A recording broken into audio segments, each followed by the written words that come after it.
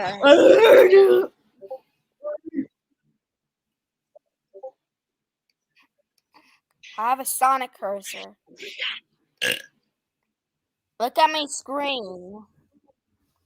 Look at my screen. Okay. I see your Sonic cursor. It's a Sonic that curse.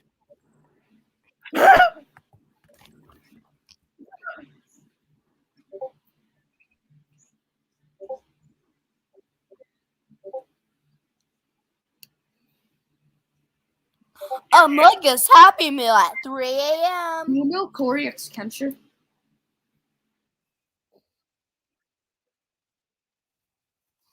No.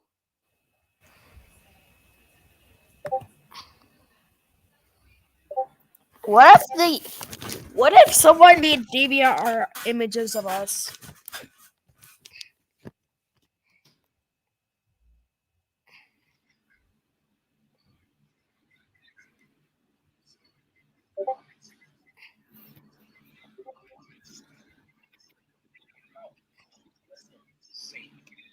Guys, I don't want to say this. Oh my gosh. Oh my gosh. Okay, alright. I know everyone's always like the dramatic YouTubers. Every time they start a serious video, they come in, they sit down, do the little breathe in, breathe out crap. Like I'm talking, I just want at the same time it's like super serious and short version. Things were going great. She lives. Things were going great.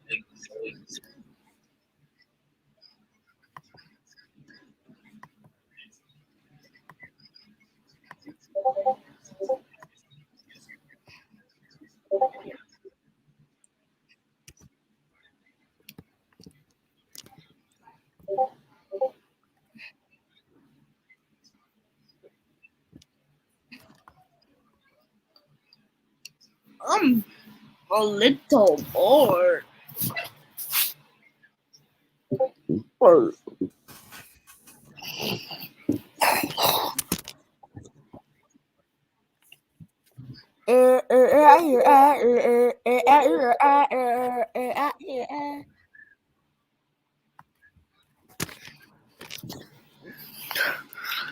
Me,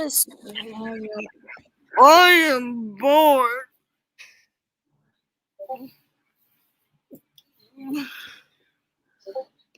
BBC.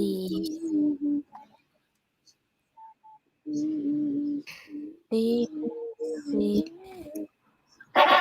Fusion General. I still have no idea how you do this, Liz. Come on, Amity. It won't be that bad. Besides, nothing's actually gonna happen. Fine. Let's just get this over with. This is going to be so embarrassing. This is gonna be so awesome. You? So awesome. Come on.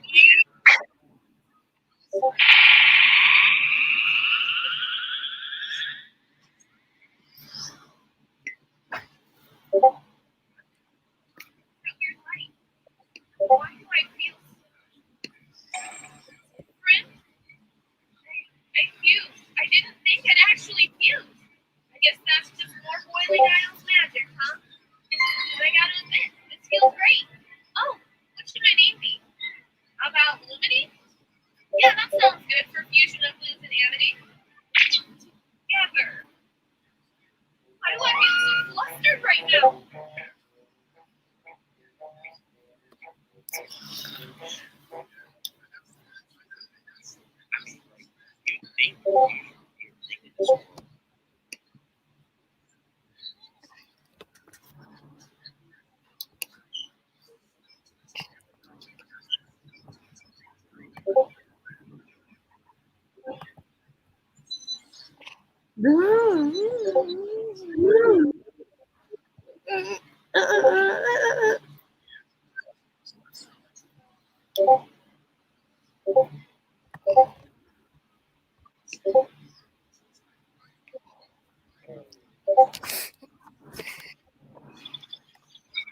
User teeth lather has been banned.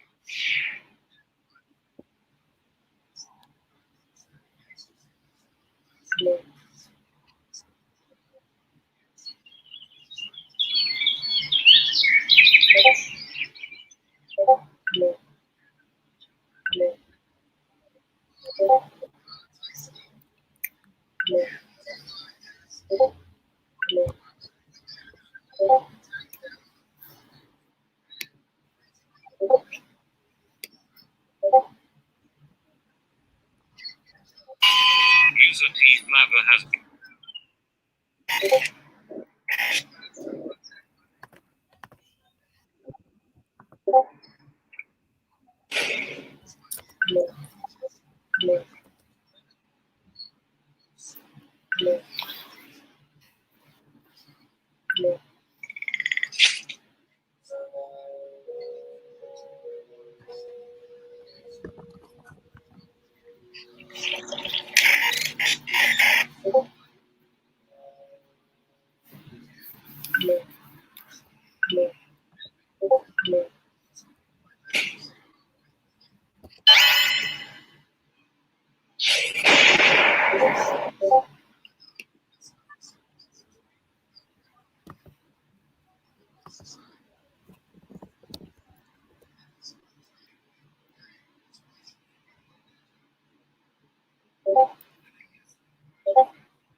Okay, today I'm gonna be using Sonic with Sonic.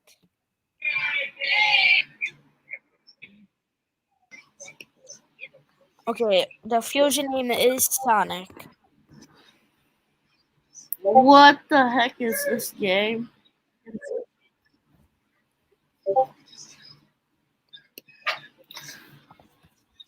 So you basically fused Sonic into Sonic and it made Sonic. Yes. Bruh, it's so obvious. No, it's not just Sonic. It's Sonic with orange eyes. Wait, what? Yes, Sonic with orange eyes. How? Don't know. Let's put on it to Super Saiyan 1. Or Super Hedgehog 1. You mean Supersonic one? Are you in the body?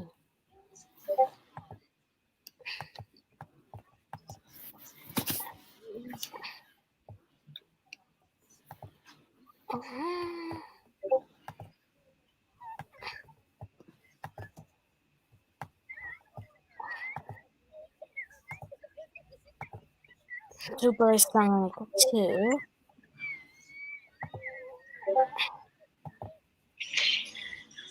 Here's Super Sonic 2, which is more like Super Sonic than Super Sonic. Wait, let's look at Super Sonic 1. Hey, Jack, look at this. This is Super Sonic 1. Why does he kind of look like me when I have no clothes on? It's Yellow Sonic.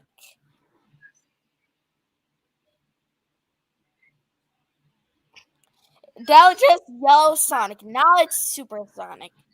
Super Saiyan 2. I can Now tell the difference. the first Now Super let's see Saiyan, number 3. the first Super Saiyan was just Yellow Sonic. The second is Super Sonic. The third one is Grow the Hair. What the frick? Has no eyebrows, even though I never had eyebrows to begin with. Now let's do Super Saiyan God. Super Sonic God, I mean.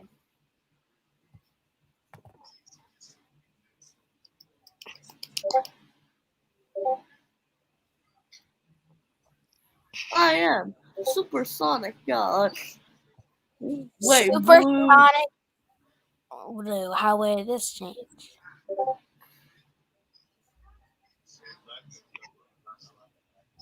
It's just a Yellow Sonic. Wow, it's just a Yellow Sonic. No, it's not. That's not Yellow Sonic. Wait, there's still more It's just transformations a blue to go. Sonic. It's just a blue Sonic. It's just that's sad. It's just basically It's a just a blue cyan color now. You're the Science Sonic.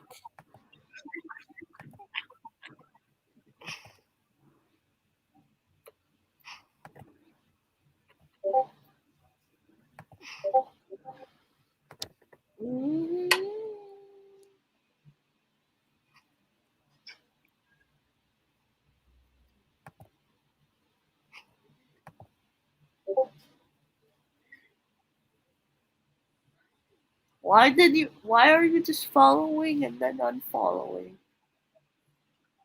Because it says follow us on Twitter, but it doesn't follow me. It says follow us on Twitter, even though I already followed them on Twitter. There's still more to go. What about blue involved?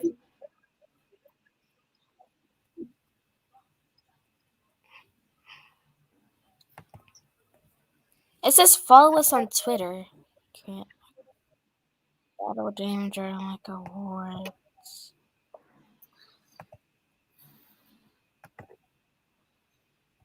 Let's see his power level.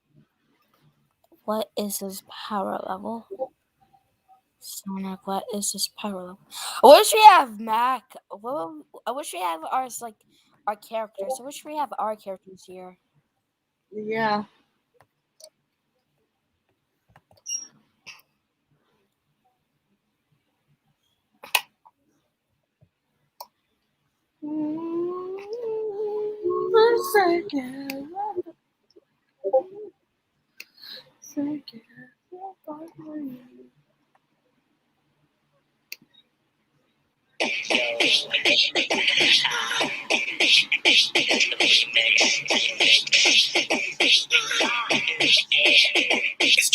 Don't look complacent, we're those rap.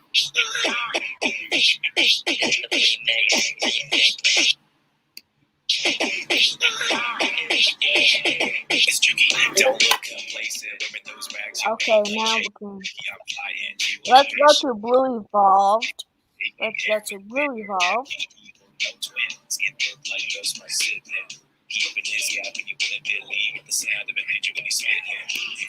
Oh, there's a darker blue Sonic? It's a lighter, just slightly lighter blue Sonic. Wow. What about Ultra Instinct? Ultra Instinct.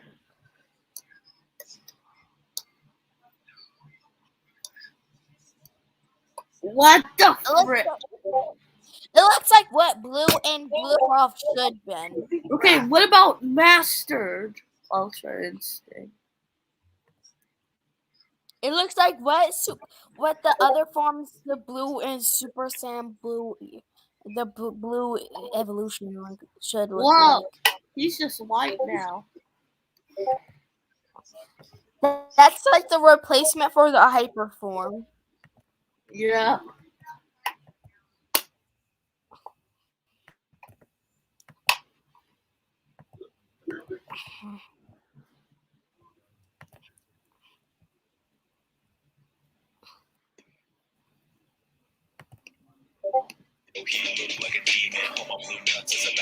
Which one should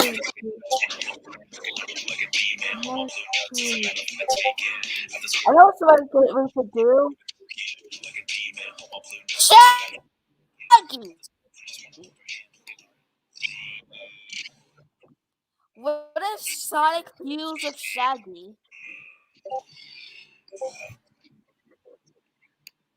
We're fusing Shaggy and What? Sonic. We're fusing Shaggy and Sonic. Shaggy and Sonic. Sonic.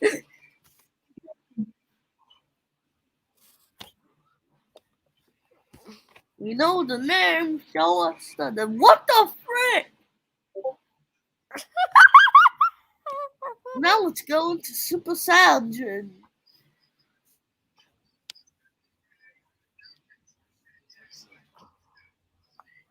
This is a golden. What's the difference of our number 2? What? Did he just grow hair? Yeah. That's a lot of hair. Oh my A god! lot of hair. What the heck? His hair got cut off. His hair got cut off because it was so long.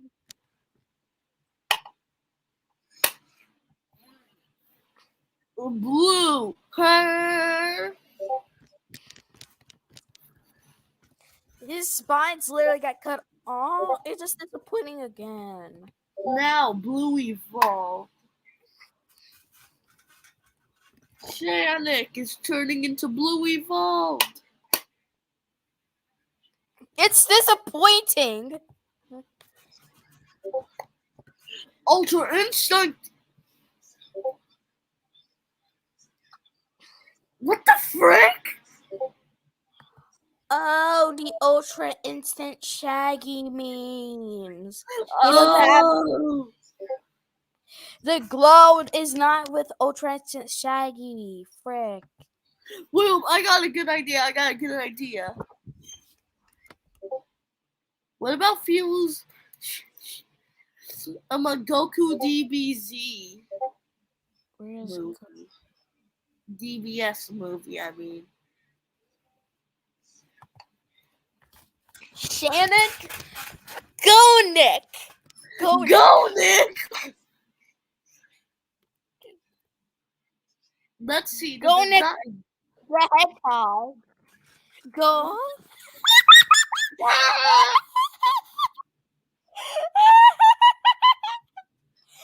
Oh my god. Oh my god. Let's go into Super Saiyan 1 now. Why is it so funny? Would it actually got to Super Saiyan? What's Super Saiyan 1 though? What? Okay, now we gotta go to Super Saiyan 1. What does Super Saiyan 1 mean? Please don't be yellow hair Sonic. It barely changed between 2 and 1. I really couldn't see the difference between number 1 and 2. It was so funny. Just seeing Go Nick. Go tree, go tree, go tree. What the frick? Long hair mode. That's not how long the hair's supposed to be. It's long. Was he Super Saiyan God or base? What's He's base. Let's go into God form. Hey.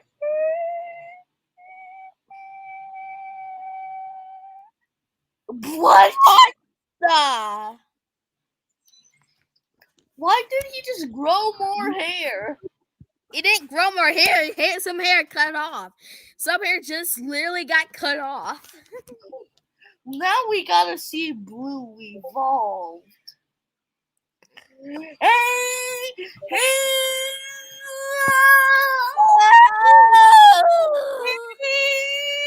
If Goku had gone blue, if Goku. This is more entertaining.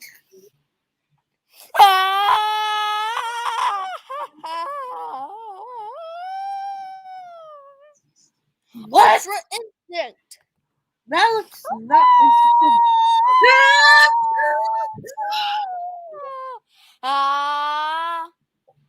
Ultra Instinct. Well, what if we try fusing another Goku? Oh. Wait, what about Kid Goku Anima? What's the Goku baby? Yeah! Yeah! It's fetus Goku. Let's see what fetus Goku will look like. Baby Goku. It's not gonna say Baby Goku Demons S movie version. It just says Baby Goku. Wow, how disappointing. Wait, what does it Yes. look like? What does It it is look so like? sad. It looks it's just disappointing. Yeah, it's just Super Saiyan. It's just grown up Goku. Why is the pod glowing? No, It's a Super Saiyan pod. Super Saiyan pod. It's a pod Look. that's Super Saiyan. Duh, duh. This is not entertaining. Teen Goku. Let's see if Goku was a teen instead.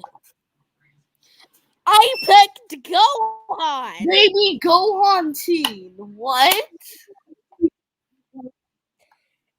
Baby Gohan teen. What? This is not entertaining. Wait, hold up. Baby Goku fusion. Baby Goku.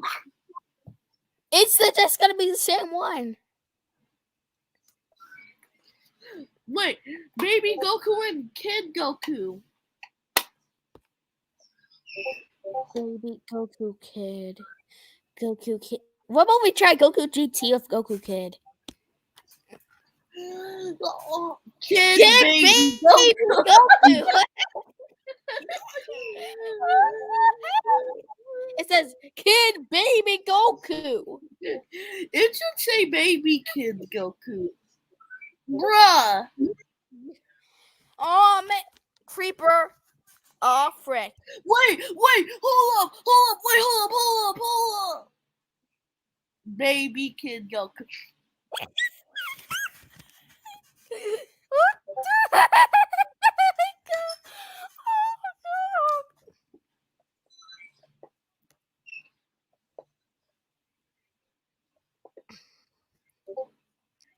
What?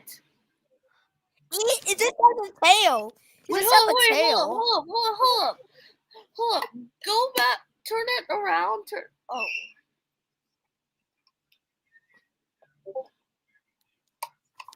He mastered Ultra Instant. No, wait, no. I want to see Kid Goku with Azuma. I want to see Kid Goku in Ultra Instinct.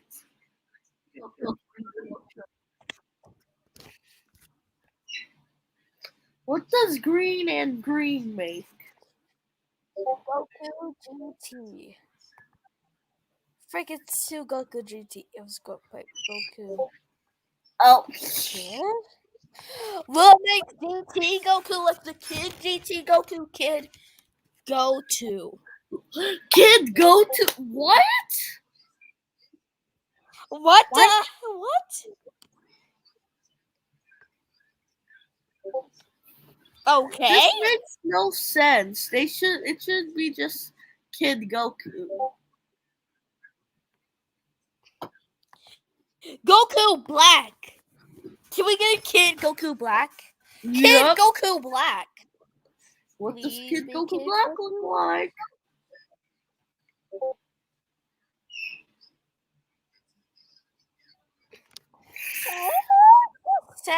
red. It just says. Wait, make him go Ultra Instinct. Wait, no, Rose. Yeah, Rose. It's Kid Goku Black. Rose.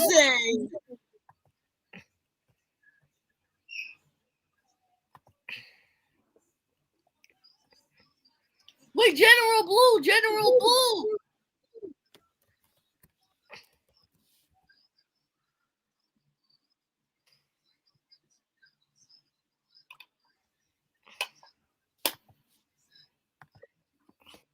Kid Goku Black.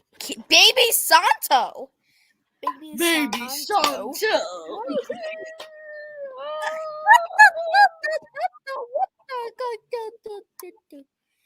Baby Santo. Sonic's a furry. Oh my god. Goku's a furry. It's a furry. If baby Goku was a furry, This it's is baby disgusting. Goku. It's baby Goku, but if he was a furry, it's furry baby Goku. It's furry baby Goku.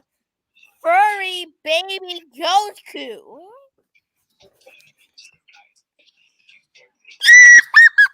It's furry baby Goku.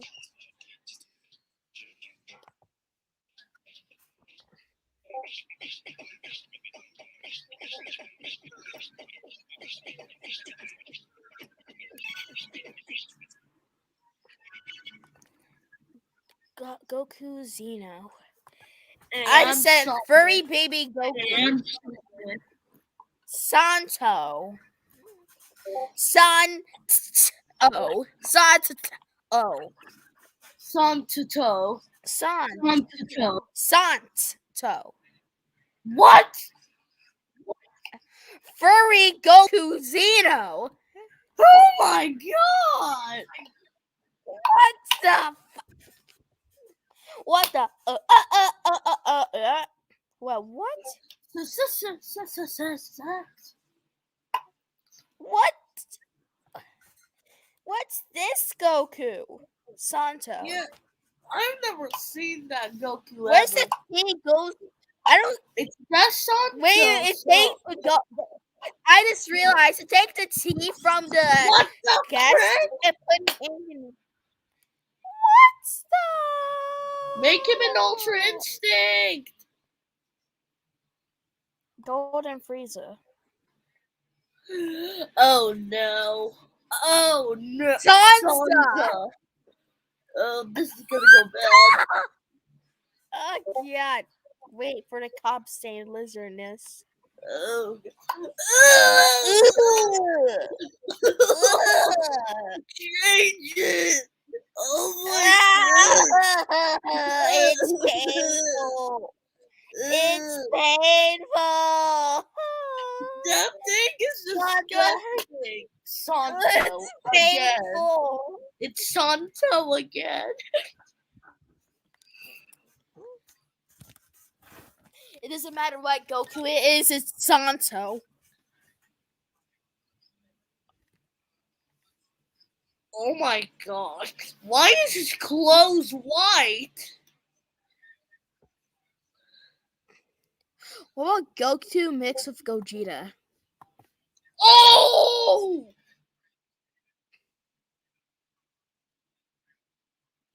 What if what will be Gogeta? Did I mean Gogeta? Gogeta?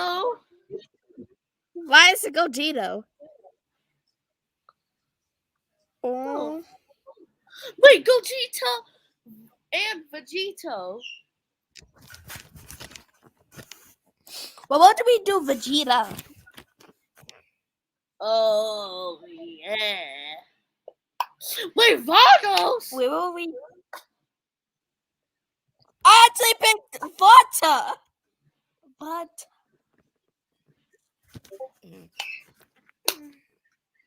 I swear, what is this gonna look like? Oh! It's Why is that white string hair not even connected to the hair?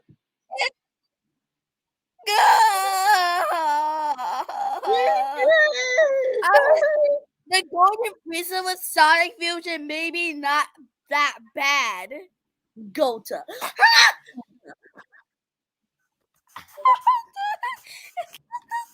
Wait, why aren't we able to go Rose? Because we had to pick a god Oh, never mind. character. Gota. We had to pick a That's god pretty character. cool. Now we're gonna be able to go Rose. Gogeta Black. Black Goku. Because Gogeta Black. Oh. that doesn't look right to me. It doesn't I look think that I'm gonna leave bad. it a sec. It doesn't look that bad. It doesn't look that bad. I'm not saying it's bad, it just doesn't look right. But I'm probably gonna go soon.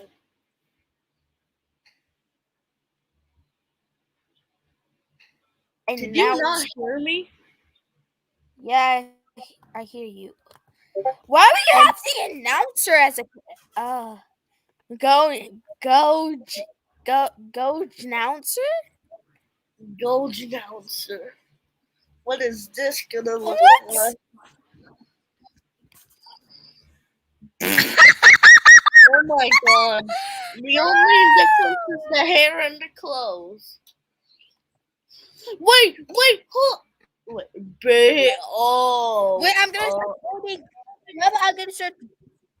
Go to.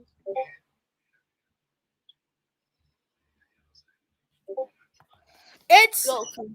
Will it be baby? Baby Vegeta. Baby and Gogeta. Ha! Baby Gogeta. We made baby Gogeta.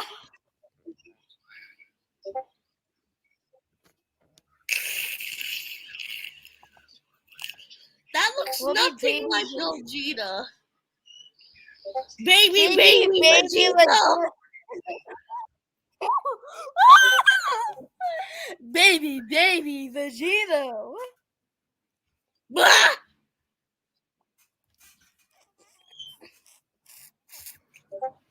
Ha!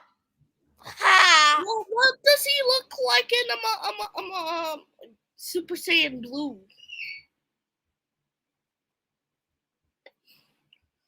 But yeah, I think I'm gonna go soon.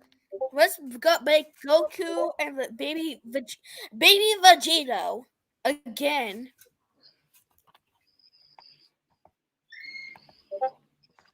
Baby Vegeta.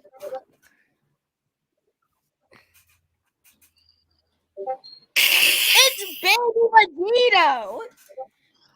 Yep.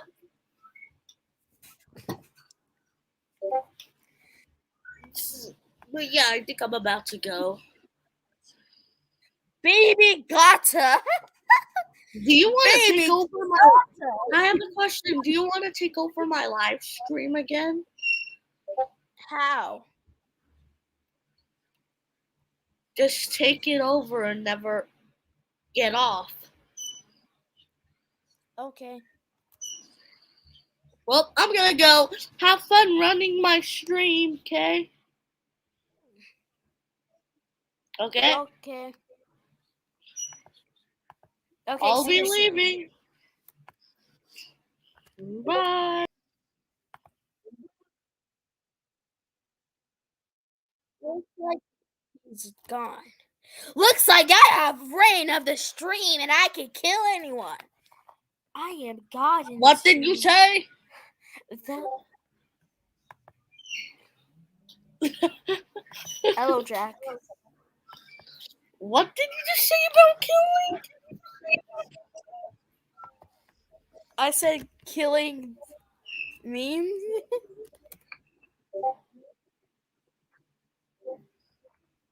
Good enough. Bye. That was a joke. That was a joke. Okay.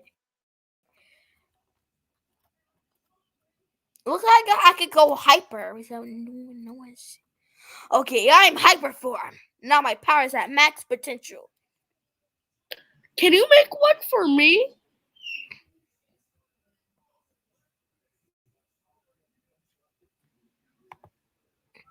PLS.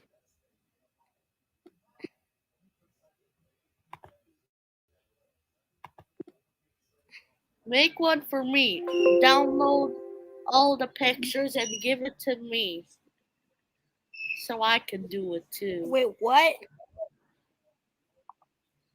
Why are you deleting your avatar? Just make.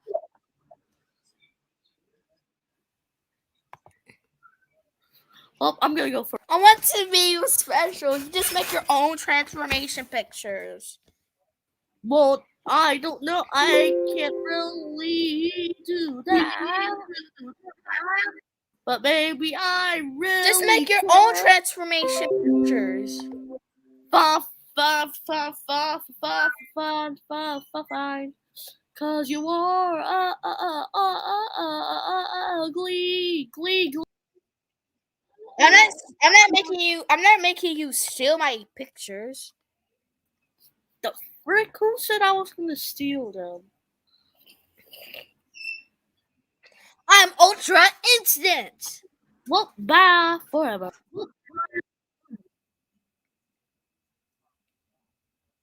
Have it, Viper. I'm ultra instant now.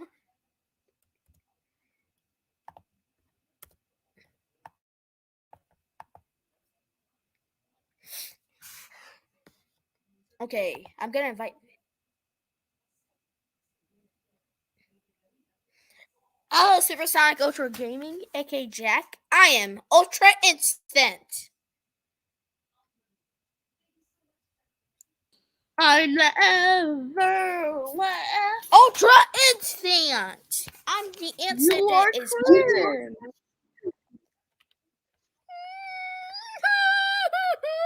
You shut up. Why, Jack? You're so mean. It was You're a so joke. mean, Jack. You're so mean. It was a joke. You know? But that Well, is so mean. I'm about to punch a hole through my computer. 3, 2, 1.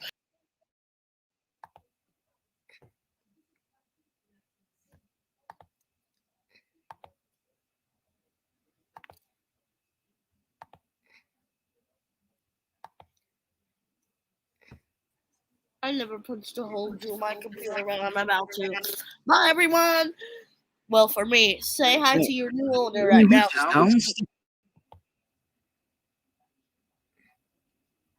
Okay, looks like I am taking over the stream. He looks out the window to see that it's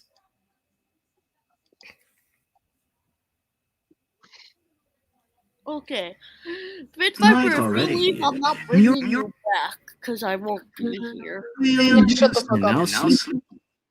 Then Courage grabs them by their hand and drags them into the cellar.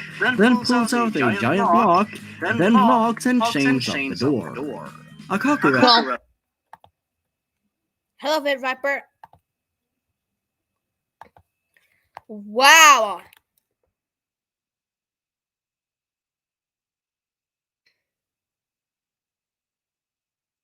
is heard, and all of a sudden it's morning. The goat suddenly appears behind Courage and says, "It's my big day." Courage gulps, and suddenly the goat starts chasing everyone with the axe. Eustace awakens and shouts, "Fucking dog and goat!" Then he tries to kick the goat, but the goat ends up chopping off his foot. Eustace falls down, and let's just say, what the goat did was not pretty, but it ended up chopping off Eustace's head. Is that all the info we're gonna get? Alrighty then. Let your imagination run wild, fellow viewer. What do you think happened to Eustace? Then the screen went static and the whole show stopped. I figured Cartoon Network had managed to stop it from being aired. The end. That doesn't answer anything. Did some elite hacker person hack Cartoon Network in order to play this strange little fan-made Courage episode? Was that what was going on in this story? If so, then hey, you gotta get out there somehow. Number 4. Arthur Lost Episode, Arthur's Suicide. Introduction. Hi, XX Can't 99XX here. That's one very unfortunate name. Again to bring you my next creepypasta. Now I did say in the comments that I was going to do one about Bobby is poopy, but I could not get the starting right and it just didn't work out. I wasn't really a fan of Arthur, but after the incident I hate Arthur now. I rushed this a bit due to my schedule, but hopefully you won't hate too much. So I bring you Arthur's Suicide. So without further ado, let the pasta begin. Well, that's one way to start a story, by immediately dispelling it as fabricated. The story. I was with my brother and I was bored. So he made me watch Arthur and I said, do I have to? He said, you must. It was boring, and when the theme song came up, it was normal, but I saw this image flash quickly, and I could barely make out what it was. Because we used to love Arthur as kids, the good thing is it is still on TV. But we never got to see the new episodes, because we got to new things like Dora the Explorer, SpongeBob, and Thomas the Tank Engine. I asked my brother if he saw it, and he said, no. Are you having hallucinations? I said, no, this is serious.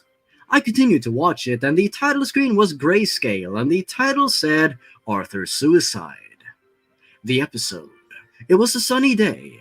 Arthur and Francine were practicing for a baseball tournament. Then Muffy was hanging out with Binky. After that, the episode Skyped to the next day.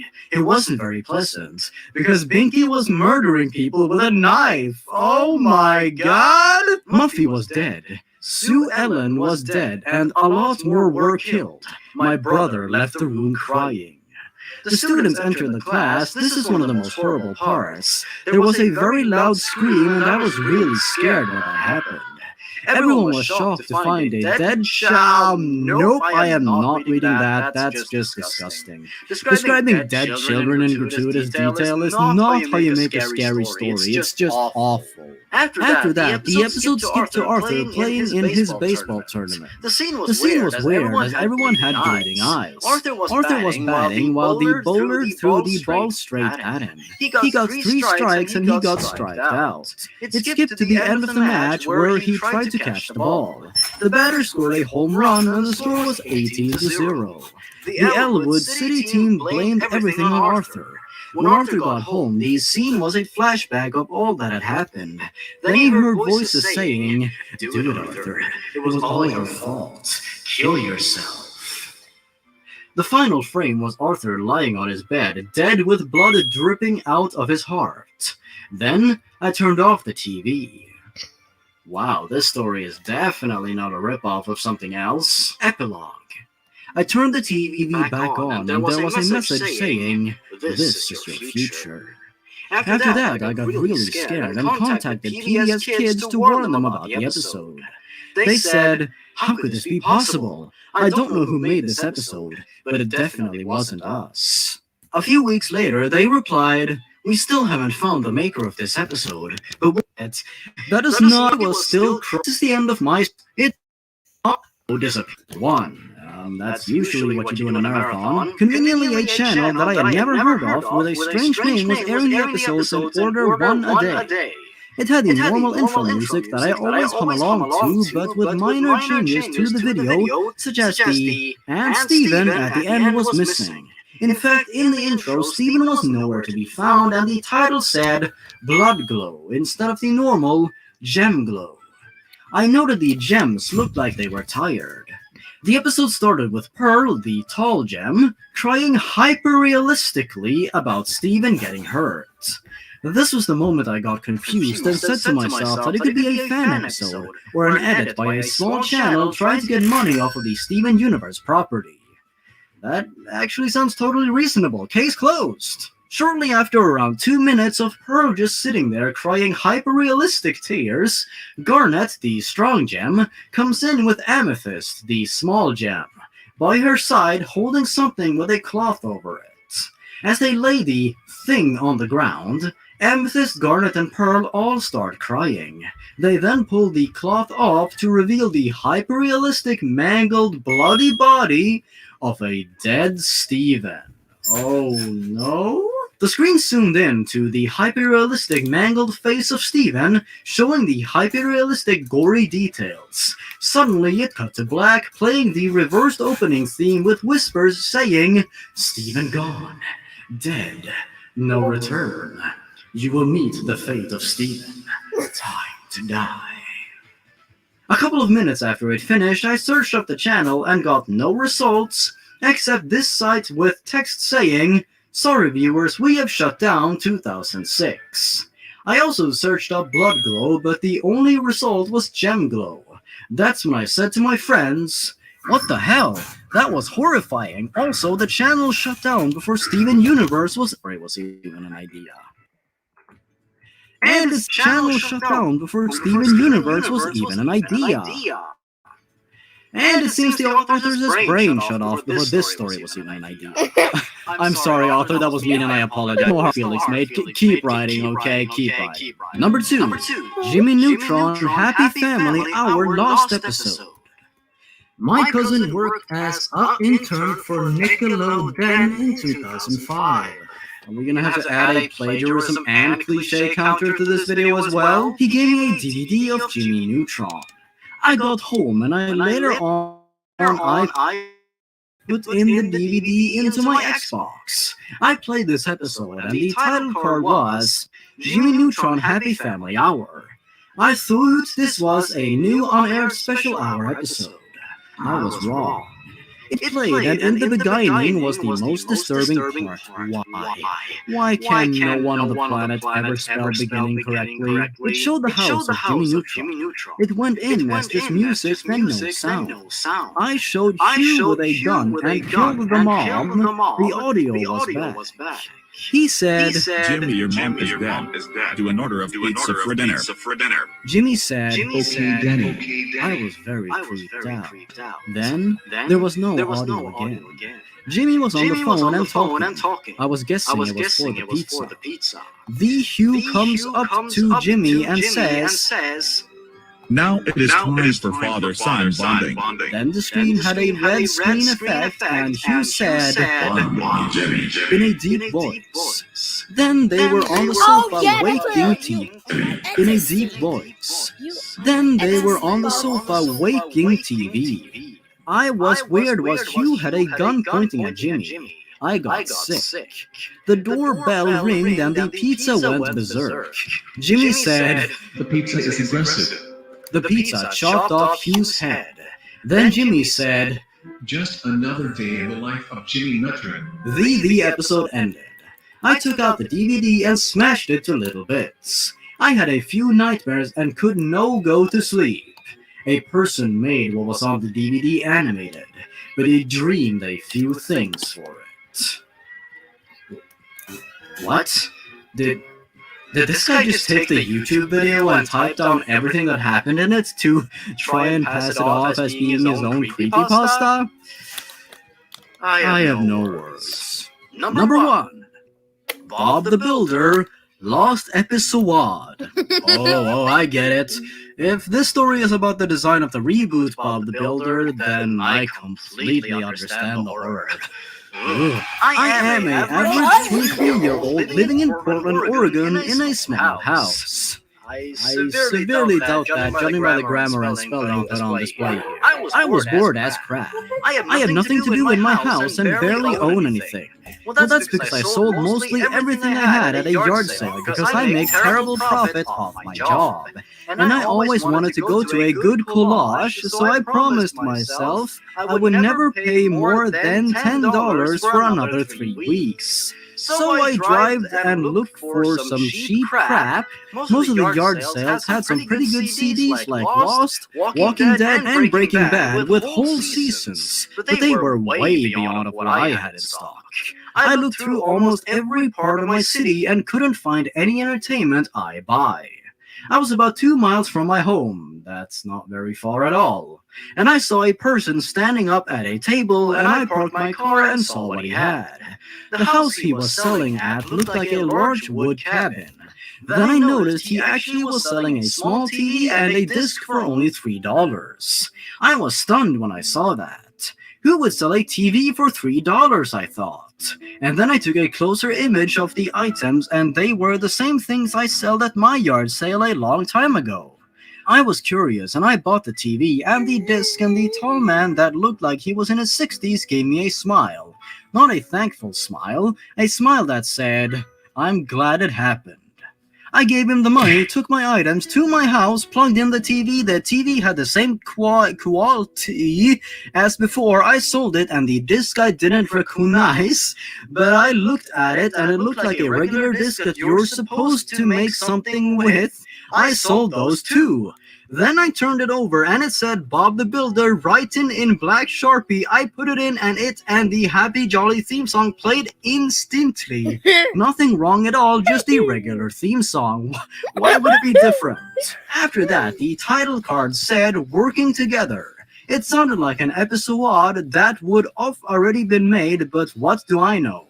It started with Bob riding a tractor, but it wasn't the happy Bob the Builder most of us know. It was just Bob the Builder with a blank X expression on his face running over dead flowers or something else, I don't know. He rode the tractor for 5 minutes. Then the tractor broke down and Bob looked very angry. His teeth were grinding. He just looked very pissed off. His eyes turned red. Then he walked out of the tractor, picked up a dagger, and stabbed it at least 500 times. The tractor actually started bleeding. He charged for the others' cars and did the same thing only more times. He saw children walk by to say hi to Bob and blew them up. Blew them up! And hang them by the eye on a cross and ate their organs one by one. Jeez, Bob, have you taken your meds for the day? The screen went black for 5 seconds. It went into a house and Bob stared at the screen with red eyes, smiling. Then he said in a very dark voice, You're next. Then it went black and did nothing else. I disc and took it to my garage and broke it into a million pieces with a sledgehammer. A sledgehammer. I had nightmares ever since. Till one day I was cutting meat for my dinner and there was a Bob the Builder doll with a knife in his hand, and I freaked out and slut is through it with the knife I was cutting with, and nothing ever happened since. Then the next week, I was stabbed in the heart. That's it. That's how the story ends. I can't believe what I just read. The story just kept getting worse and worse. It was almost magical. It was as if I was watching an accident that just kept piling on, and I just couldn't look away. That was truly something special. And I don't know about you, but I loved it. God! With those 10 stories think they covered, we love it reached the well. end of episode 1 of our trilogy. With 10 stories down, 20 to go. We are only getting started, and the journey will be long. Let's take a temporary break and gather our bearings before we continue. Make sure you tune in for parts 2 and 3. See you next time, everyone. Make sure to stay vigilant and careful. Stay awesome, everyone. Goodbye. What was that? It was magical. It was. What? It just looked like.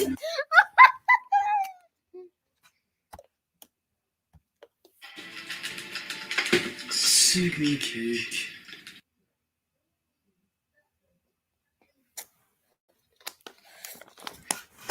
Welcome back, ladies, gentlemen, and anyone in between. Any and all, welcome back to the Creepypasta Vault.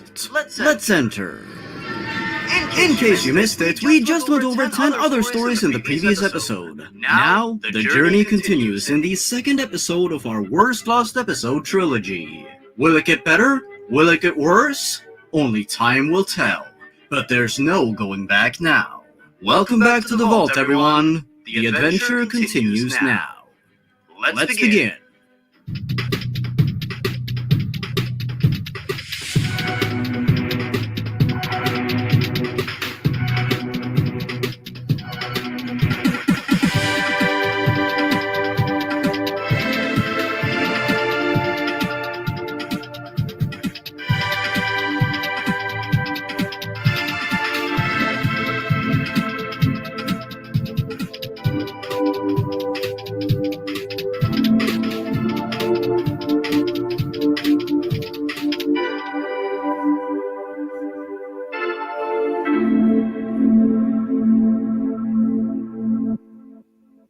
Number 10.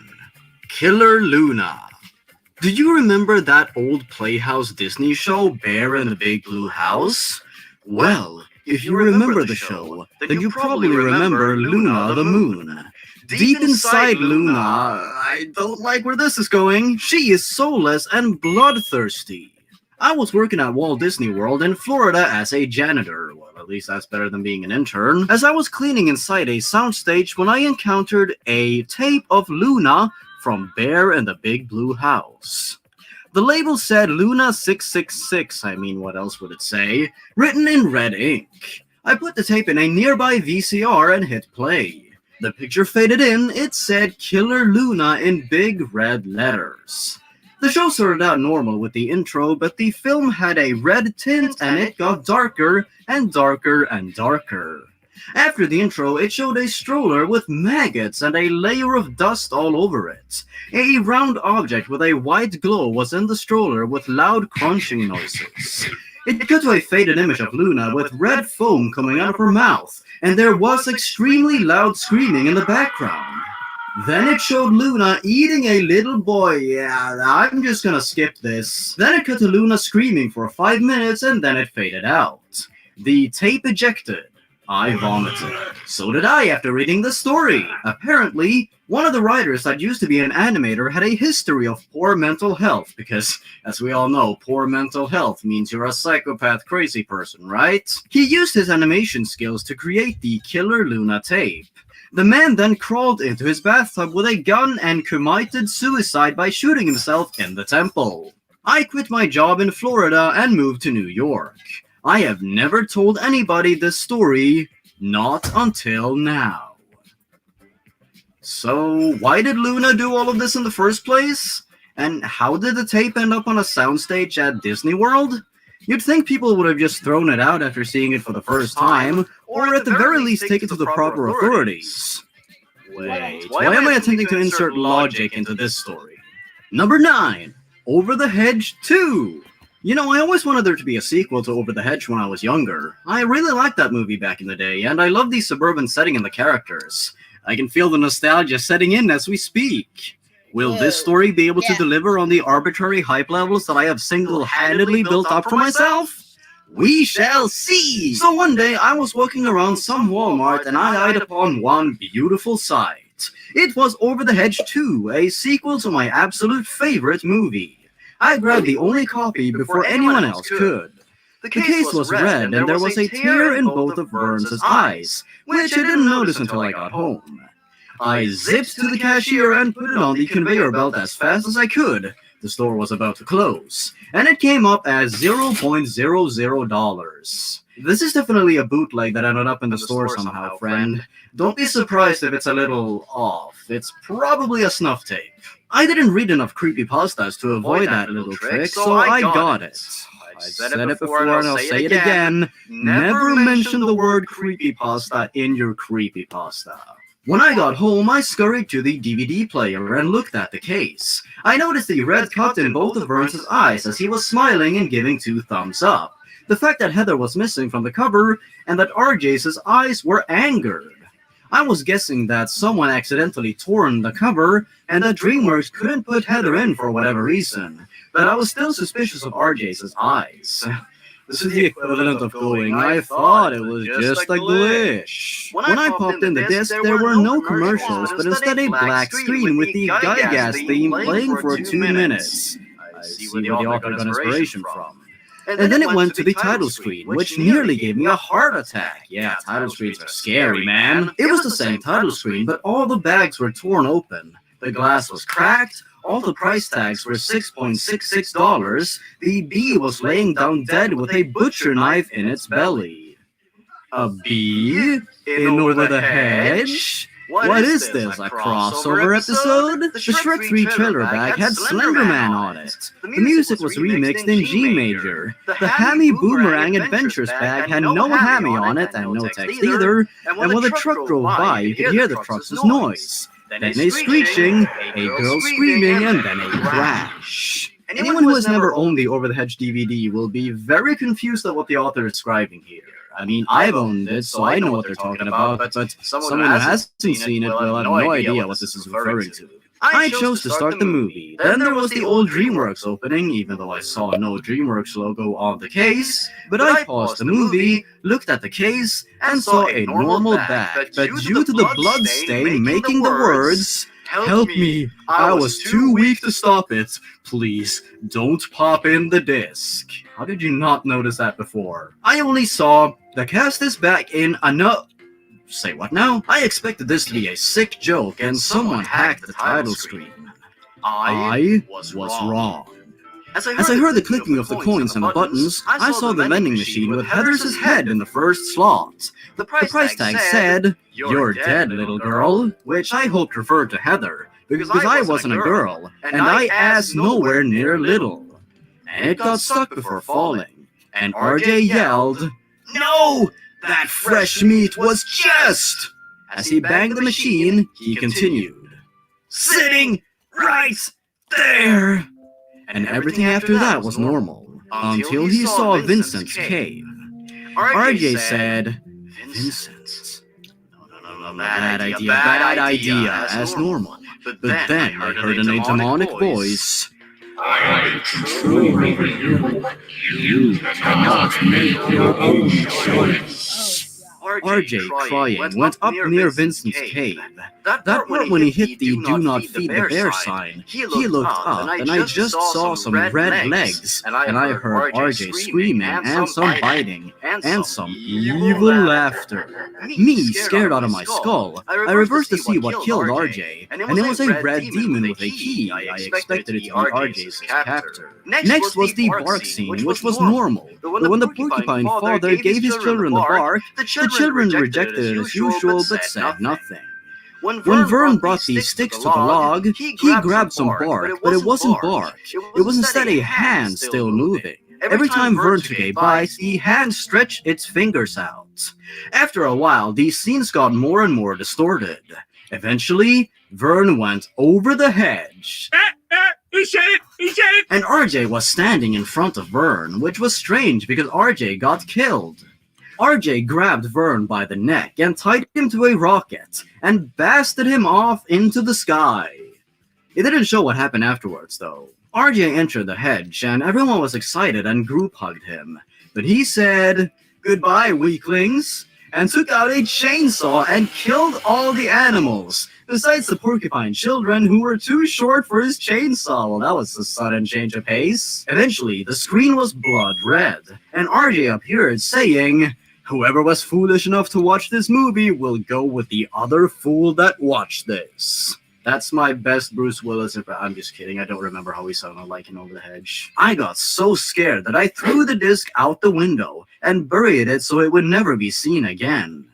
I also broke the case and put my Over the Hedge items in a box for 3 weeks because I was too scared of Over the Hedge because of that movie. Why? Why would a creepy bootleg tarnish your love for the original film? Today I watched Over the Hedge, remembering that moment, which is why I'm posting this.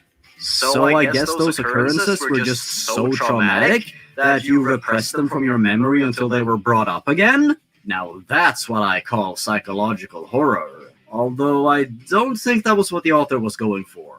Speaking of the author, though, here we once again have an example of an author who wrote a story years ago, is able to recognize the faults and shortcomings in it after some reflection, in order to be self-aware and to grow as an author and person. As I always say, this kind of stuff should be encouraged and commended. Good on ya, Moonsnail. I can't wait to see what you come up with in the future. Number 8. Rugrats Lost Episode.avi. Yes, it's time to make Rugrats scary, everyone. Hi there! Oh my god, that voice crack. Hi there! This is my first time being here, and my friends recommended me to tell you guys what I witnessed because, well, this is very strange. A week or two ago, I was surfing on the internet, searching up some Rugrats stuff out of curiosity to tell you guys what I witnessed because, well, this is very strange. A week or two ago, I was surfing on the internet, searching up some Rugrats stuff out of curiosity since it was on late at night and I had nothing better to do. I deeply searched out of boredom and found this website that was titled Rugrats Lost Episode Free Download. I immediately clicked on this out of excitement and downloaded it. Don't you know that you're not supposed to click the big flashy download button on these types of sites? It didn't take long at all, and my media played suddenly popped up. It wasn't a lost episode. I recognized it in the first few minutes it began. It was the episode where the babies and Angelica were preparing for it to rain for 40 days and 40 nights. Anyway, I watched through it, and after that, the credits rolled. During the credits, I was shaking my head, thinking, well, that was a waste of time. Just like the story. After that, I was startled by a booming scream on my laptop. To my surprise, the Classic Supo logo popped up, but it was entirely different. I took a screenshot of it because it was out of the ordinary. The style wasn't recognized at all. It was slightly terrifying. It wasn't the same animation either. It was rather choppy, though the pupils were dilating and returning back to normal quickly. It ended, but that was so incredibly weird. So I thought that I should share this to you guys, even if it sounds corny or not. That's it. That's all the author could think of? A logo looking slightly different for an episode? I don't know about you guys, but I'm shaking in my boots. Really though, did that have to be a Rugrats creepypasta? They were barely in there. Number 7. Diary of a Wimpy Kid, Game Over. I guess I'm breaking the rules here for this one story, as it's not about a TV show, but a lost book. I hope that's alright. Well, I'm doing it anyways. My dad is a man-child who likes Diary of a Wimpy Kid so much, he forces me to read it with him whenever a new book comes out. Wow. After what I just experienced, I don't know if I want to read a Diary of a Wimpy Kid book ever again. I was walking down the street one day when I saw a Diary of a Wimpy Kid book I had never seen before. It was black and read Diary of a Wimpy Kid, Game Over. It had a picture with Greg in tears holding a gun to his head, with a noose in the background on it. Well, that seems like overkill. It listed Jeff Kinney as the author as usual, so I just assumed it was a new release with a darker turn to it. I picked it up and took it to my dad's house. He was not home, so I went to my room. I couldn't tell at the moment, but something about it didn't seem quite right, so I opened it up and read it myself. It was typical Wimpy Kid style drawings and text allegedly, but something was very different from those other books in the series. Greg swore heavily in this one, as opposed to the profanity-free earlier books. I don't remember every single word in the book, but I can give you a synopsis. It was mainly Greg talking about how much he hates his life, how only bad things happen to him, and his desire to commit suicide. He starts taking drugs and drinking alcohol.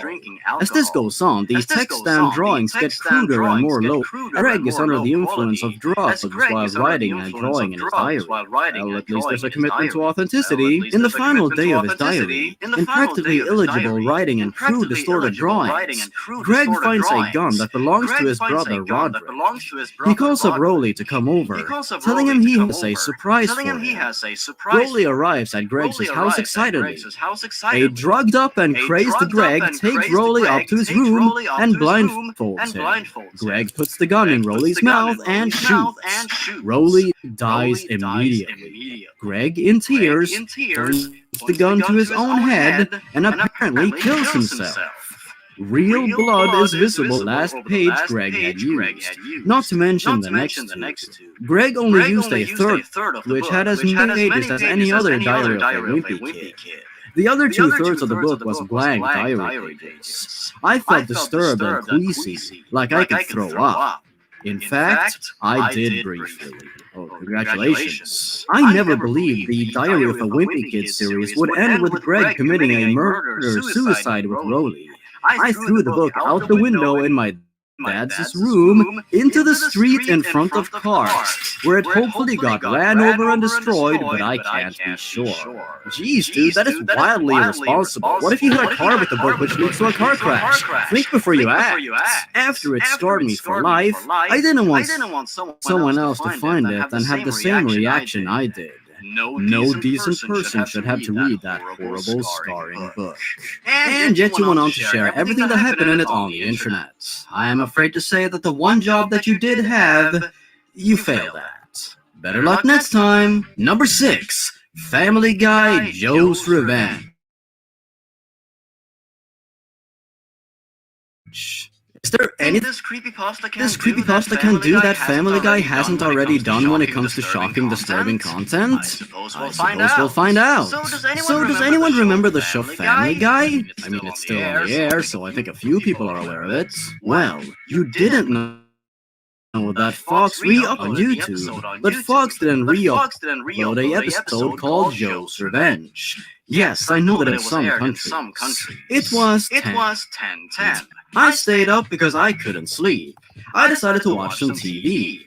I was channel surfing. Suddenly, I changed the channel to BBC 3. Doctor Who was just finishing. Then the announcer said that Family Guy is coming up next. After the 3-part commercial break, the new episode was finally coming on. I was excited, so I made some popcorn with some apple juice. When I came back, it just skipped the theme. That's weird, I thought to myself. Maybe it's a more serious episode. The title card said Joe's Revenge in blood red text, and the background was a chainsaw. I was laughing because I thought this is a morbid joke, so I continued watching. The episode started with Joe in his room, looking very angry because he is getting sick and tired of Peter. He then said, I am going to kill Peter. He then runs out of his room to go outside. He saw Peter who was running away. Joe then gets a chainsaw so that he can kill Peter. Joe then chased Peter. He threw his chainsaw at Peter, and Peter screamed in pain when he saw blood coming out of his body. Joe must have good aim. Joe then got his chainsaw out of Peter, and he laughed because Peter is finally dead. He carried Peter to his house. It then cuts to Joe inside with Peter's dead body. He then said, "Sweet dreams, Peter," while holding a desert eagle. He then ripped off Peter's head with blood spraying all over the camera. The blood was either food color or was it real? I'm definitely sure it's totally real, yeah. Also, what was the point of the desert eagle if he was just gonna rip his head off anyways? Now, instead of the credits rolling, there was a black screen for 30 seconds. It then cut to Peter's dead body, which looks not that realistic, but a bit real than computer-animated graphics. Then the screen went black again. This time, it took 4:43 seconds. Then text appeared in Korean, saying, "Killer Joe is watching you, Jordan." Foreign languages are scary. Then the TV turned itself off. I tried turning it back on, but it wouldn't.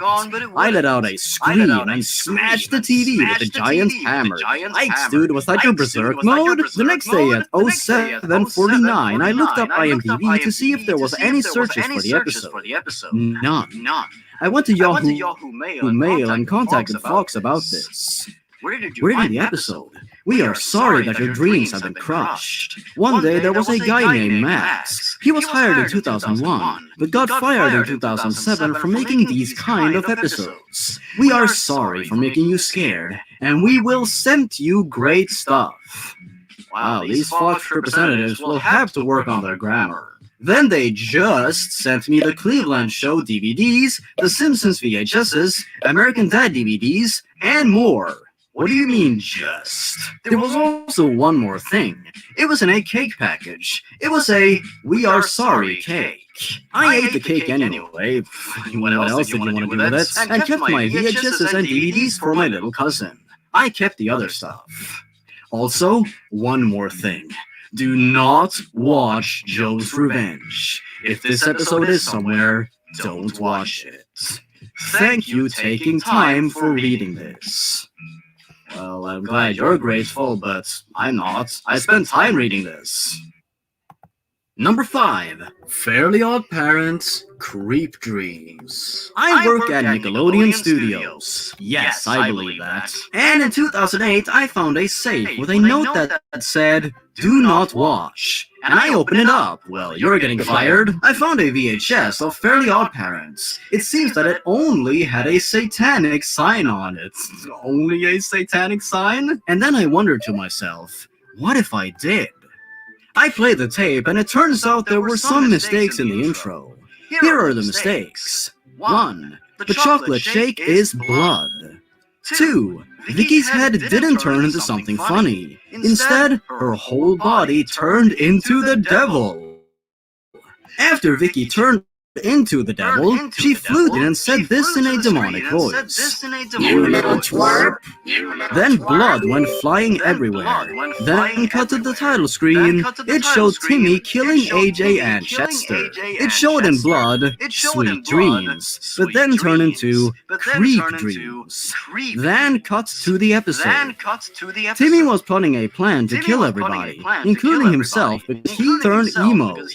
First he went to the school and repeatedly said, "You bitch," to every person he met.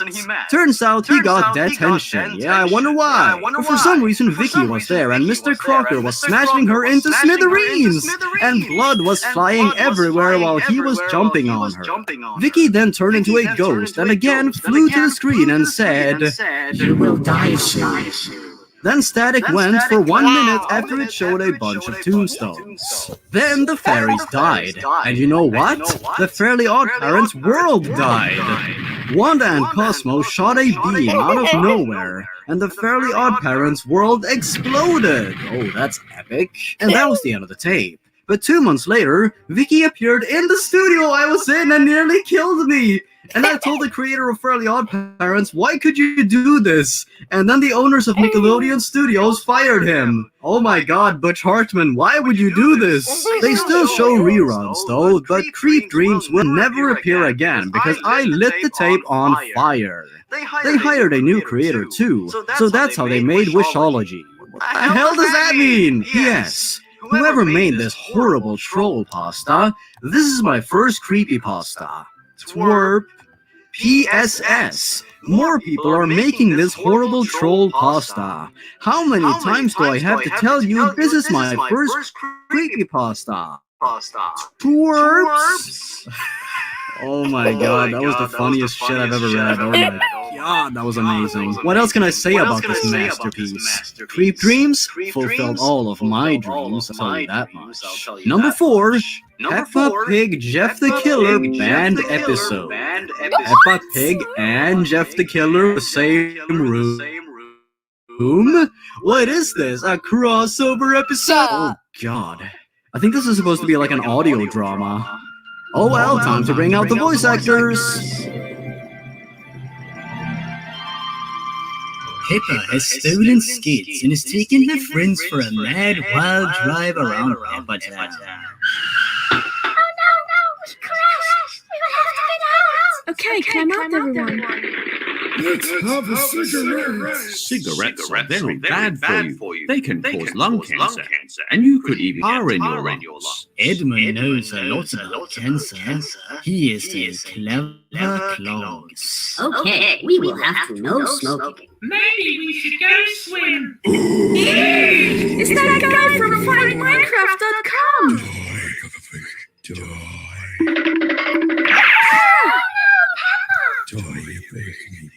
Raspberry jam. That isn't raspberry jam, George. That is blood. Edmund is a bit of a clever clone. Blood? Blood is a liquid that... Shut up! We must run! The end. This episode was accidentally shown on Nick Jr., and there is no footage of this mysterious episode online. Oh, fuck off. It got the original Peppa Pig creators in jail, and they had to hire new ones. Why? For making a spooky cartoon? What a world we live in. Number 3, Transformers G1. Rampage. Please do not delete this pasta.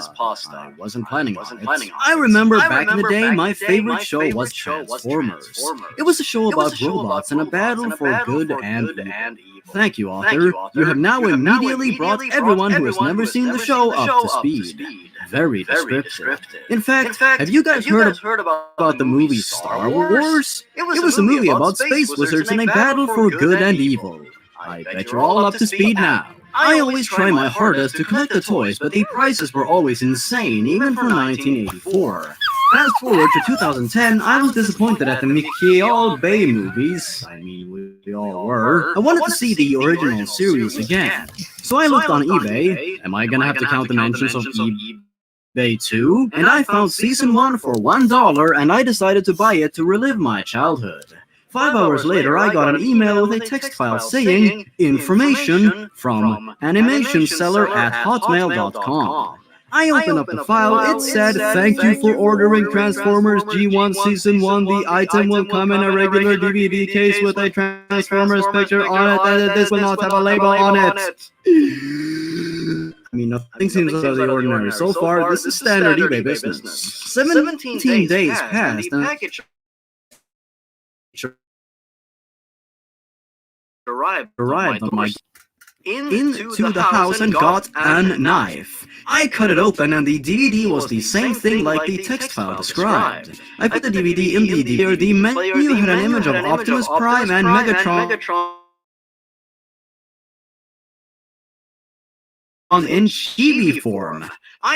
Fitting. It had all 15 episodes of Season 1 if you include more than meets the eye miniseries. At the bottom of the list there was a 16th episode titled Megatron's Rampage. I played the episode to see what it was.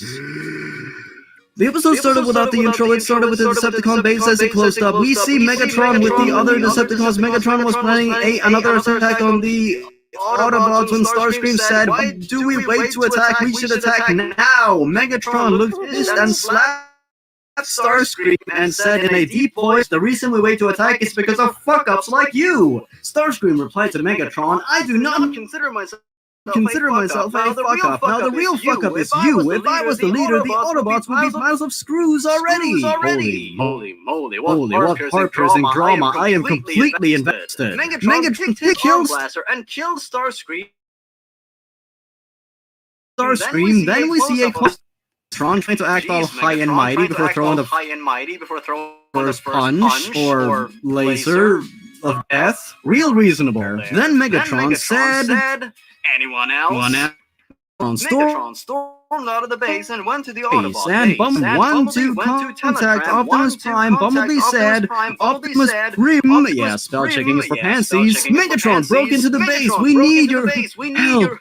Then Megatron choked Bumblebee until he was dead. Like his eyes were now black and mouth open. Then Megatron turned to the camera saying, "Matthew, I am coming. I am not fucking around." That's hilarious. The episode ended. From there, I took the DVD out, put it back in the case, and took it outside and burned it in the fire. Of course you did. Burn your only piece of evidence. But how did Megatron know my name? It's just a cartoon. I will never know. Yeah, how did Codsworth know my name? I guess we'll never know. What a wonderful story that was. Number 2. Fairly Odd Parents Lost Episode.avi. Another Fairly Odd Parents story, and another AVI story on top of that. Wonder how this one is gonna turn out. I decided to Fairly Odd Parents episodes.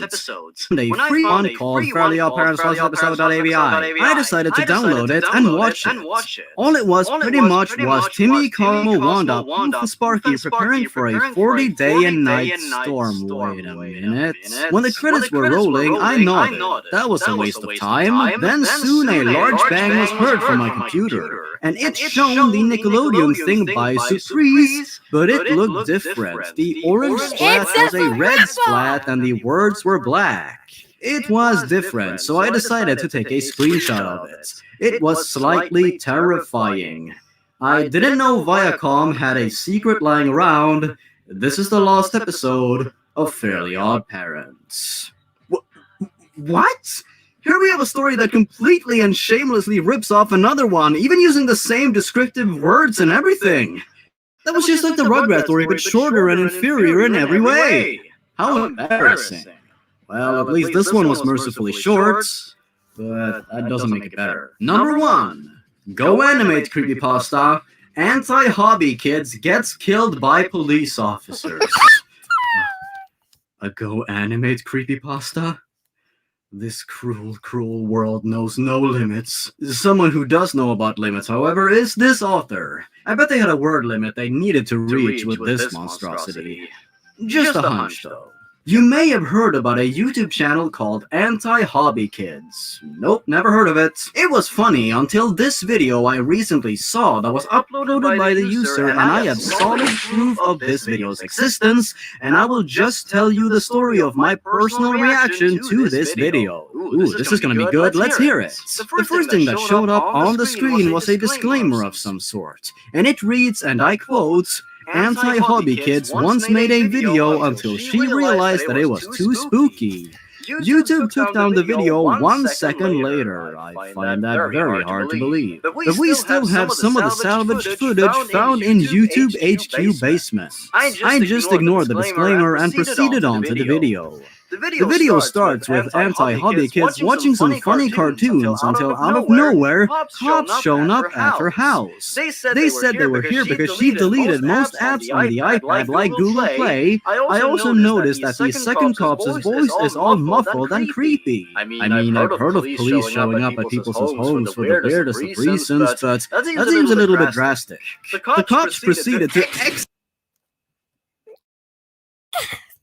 apps on the iPad like Google Play. I also noticed that these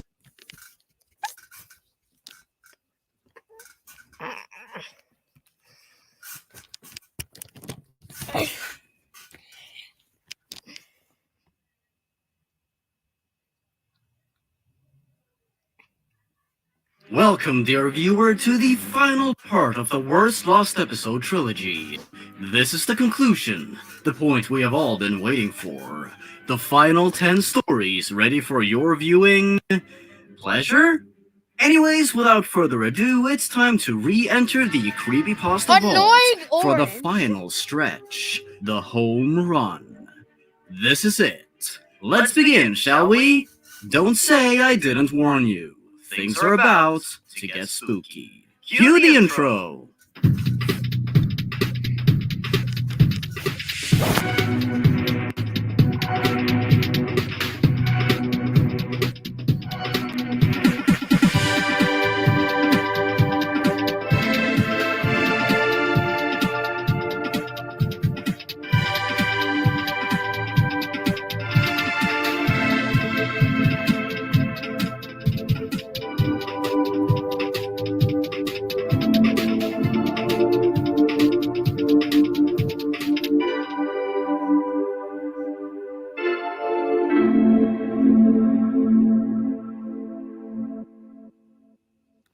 Number 10. The Truth About Lowly Rock. Okay, this story right here is not really about a lost episode, as it's more of a spooky theory explaining the show Lowly Rock. But you know, are we really gonna complain at this point? I don't even know anything about this show, I just picked this story because it's funny. So you know the new French cartoon Lowly Rock, right? I don't know, I randomly stumbled upon this story. Well, if you don't, then here's the real story. You sure about that? I guess I'll just have to trust you. Iris was actually a young grade school girl and over-obsessed Sailor Moon fan who thought she was a famous pop star and magical princess from the world of Vidia, which was made from her head. From her head? Yes, she must be pretty big-headed then. Because of this belief, she was made fun of at school by her classmates, and her parents and teacher didn't accept her behavior.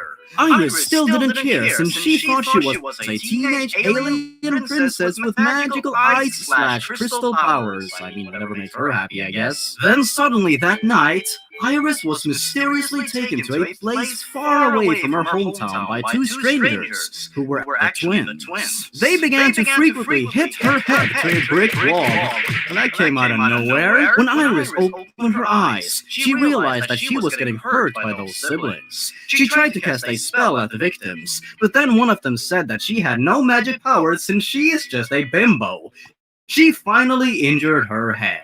That is an amazing quote right there. You have no magic powers, you're just a bimbo. While trying to get home from the horrendous attack, Iris or anything implying that she lost her memories, and she later blacked out next to her home.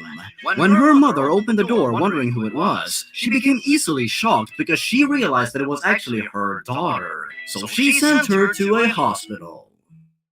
Upon ending up on the hospital, on the roof, Iris was finally put into a coma for many years, and her permanent sleep started the universe of Lowly Rock. So the whole show is based on a coma, according to this theory.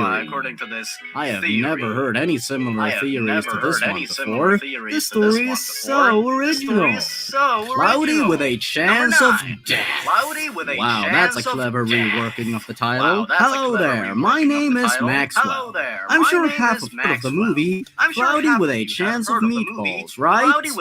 One incident involving this movie changed my life forever.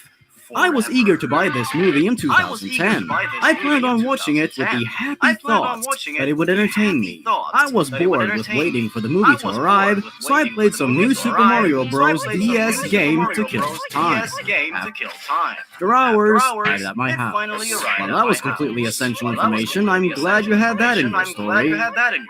When the mailman came to my door, he said the strangest thing that I'd ever heard. Just take it. It's free, the mailman said. He just looked scared. Thanks? I said oddly. When I was about to play the movie, I found this key in the back of the disc. What's this for? I thought, once again oddly. You're an odd person, aren't you? But I didn't really care. When I popped the movie in, the DVD player said disc error. What the heck? But the disc is new, I said madly. No swearing in this Christian creepypasta. After 5 more attempts, it finally worked. The movie played normally, but when it got to scene 10, it went black and said disc error. What the heck? Work, darn it! I yelled with rage. Then it started working again. Thank God, I said calmly. I knew this was a Christian story. It was normal, but Flint's eye was twitching uncontrollably. I had no way to explain this. But when Flint was talking to Sam, for a split second you could see Flint pulling his head off with blue blood. Blue? Well, at least it's not red. I guess Flint is royalty? I started getting scared again, but I had to find out what happens next. Then it stopped and the movie was over. What? It's over? But then I found something very odd under my DVD player. It was blue liquid. Oh my God, it was real. I mailed the movie back to the seller. After that, I noticed something odd. It was the leftover key to the disc. It contained a picture of the whatever this thing is, raining blood with Flint dead. I saw why he killed himself. It was to avoid being taken by the dark god. Where the hell did you get that from? Something was written backwards on the key saying, had see, or saying, he's coming back. Who is coming back? I worried to myself. Hello, Maxwell. You know, I could go on a rant about how the end of this story makes no sense and doesn't explain shit, but you know, is it really worth it? No, I don't think so. We don't even know who said the final sentence.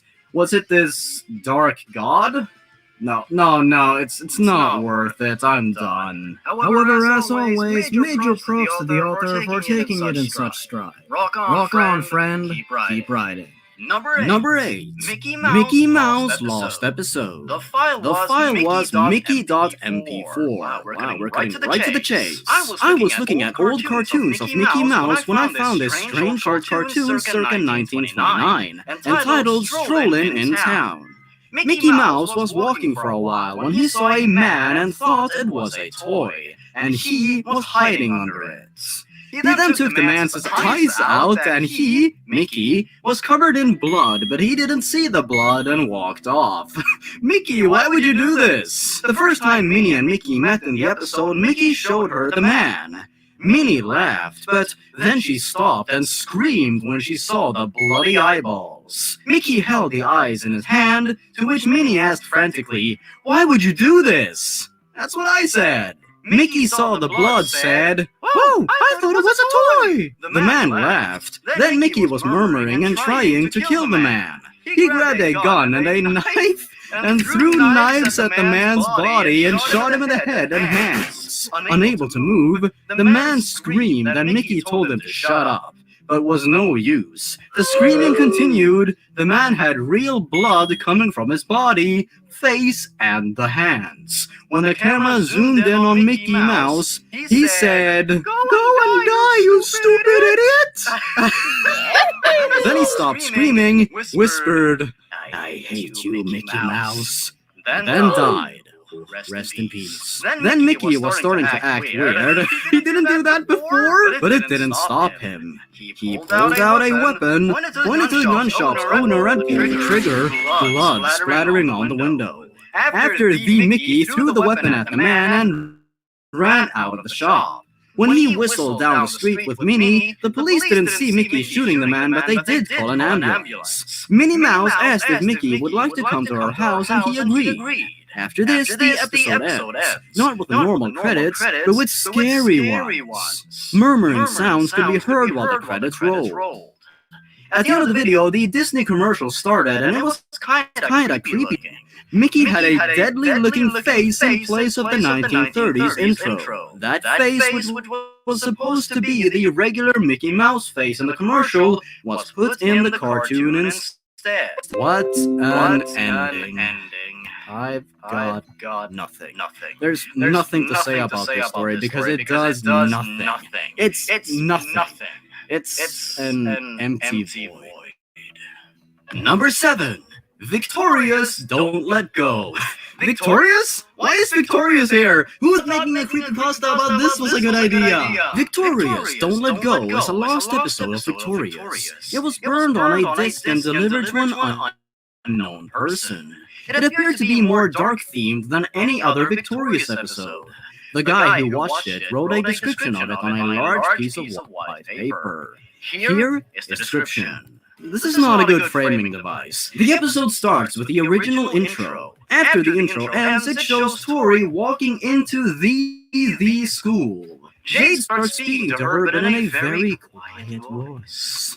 The episode fades to static and cuts to a new scene. It shows Jade riding a bicycle with Tori on the back seat. I could see a shovel in a basket attached to a bicycle. The shovel looked very familiar. It had to be from some other Victorious episode. A shovel is a very specific thing to analyze. The episode faded to static again. I could see some footage of Tori lying on the side of a cliff. She sits up and accidentally falls off the cliff. Jade runs over and grabs her hand. Jade starts shouting, "Don't let go." He said it! He said it! The episode immediately ended after that. I didn't know what was going on in the episode. I uploaded the episode onto my computer. There was a new scene on the episode. When I watched it on my computer, the scene was showing Jade digging up something. I could see Tori sitting in a chair next to her. Jade reaches into the hole and accidentally falls in. Tori screams. She runs over to the hole and reaches into it. Tori starts repeatedly screaming, "Don't let go!" He said it! He said it! I heard Jade screaming in the hole. I quickly got my mother to make it HD. I didn't watch it in HD, but she did. When she finished watching it, she ran out of her room with a frightened look on her face. She kept screaming, "Don't let go!"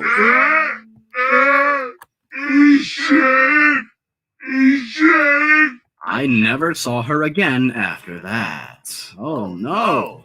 Really though, what difference does it make if the video file is in HD or not? The guy who wrote this description went missing 3 days later. The HD version was found, but there was only static and weird colors on it. And that's what caused his mother to leave? I'm starting to wonder if she didn't leave for other reasons. The HD version got burned on another disc and got lost. The disc is missing and people are doing an investigation on the regular version. The investigators are unknown, but they believe the HD version can only be seen in a place with very bright lights. Yeah, I think you guys pulled that one out of your asses. What's even there for there to be an investigation, really? Are you sure there are no other ways the mother and son could have disappeared? Does it have to be because of the episode? Who knows? And who really cares? Number 6. Annoying Orange Lost Episode. Oh no, it just gets worse and worse. I was an intern for Cartoon Network. Oh fuck. For a year in 2011 for my degree in animating for television.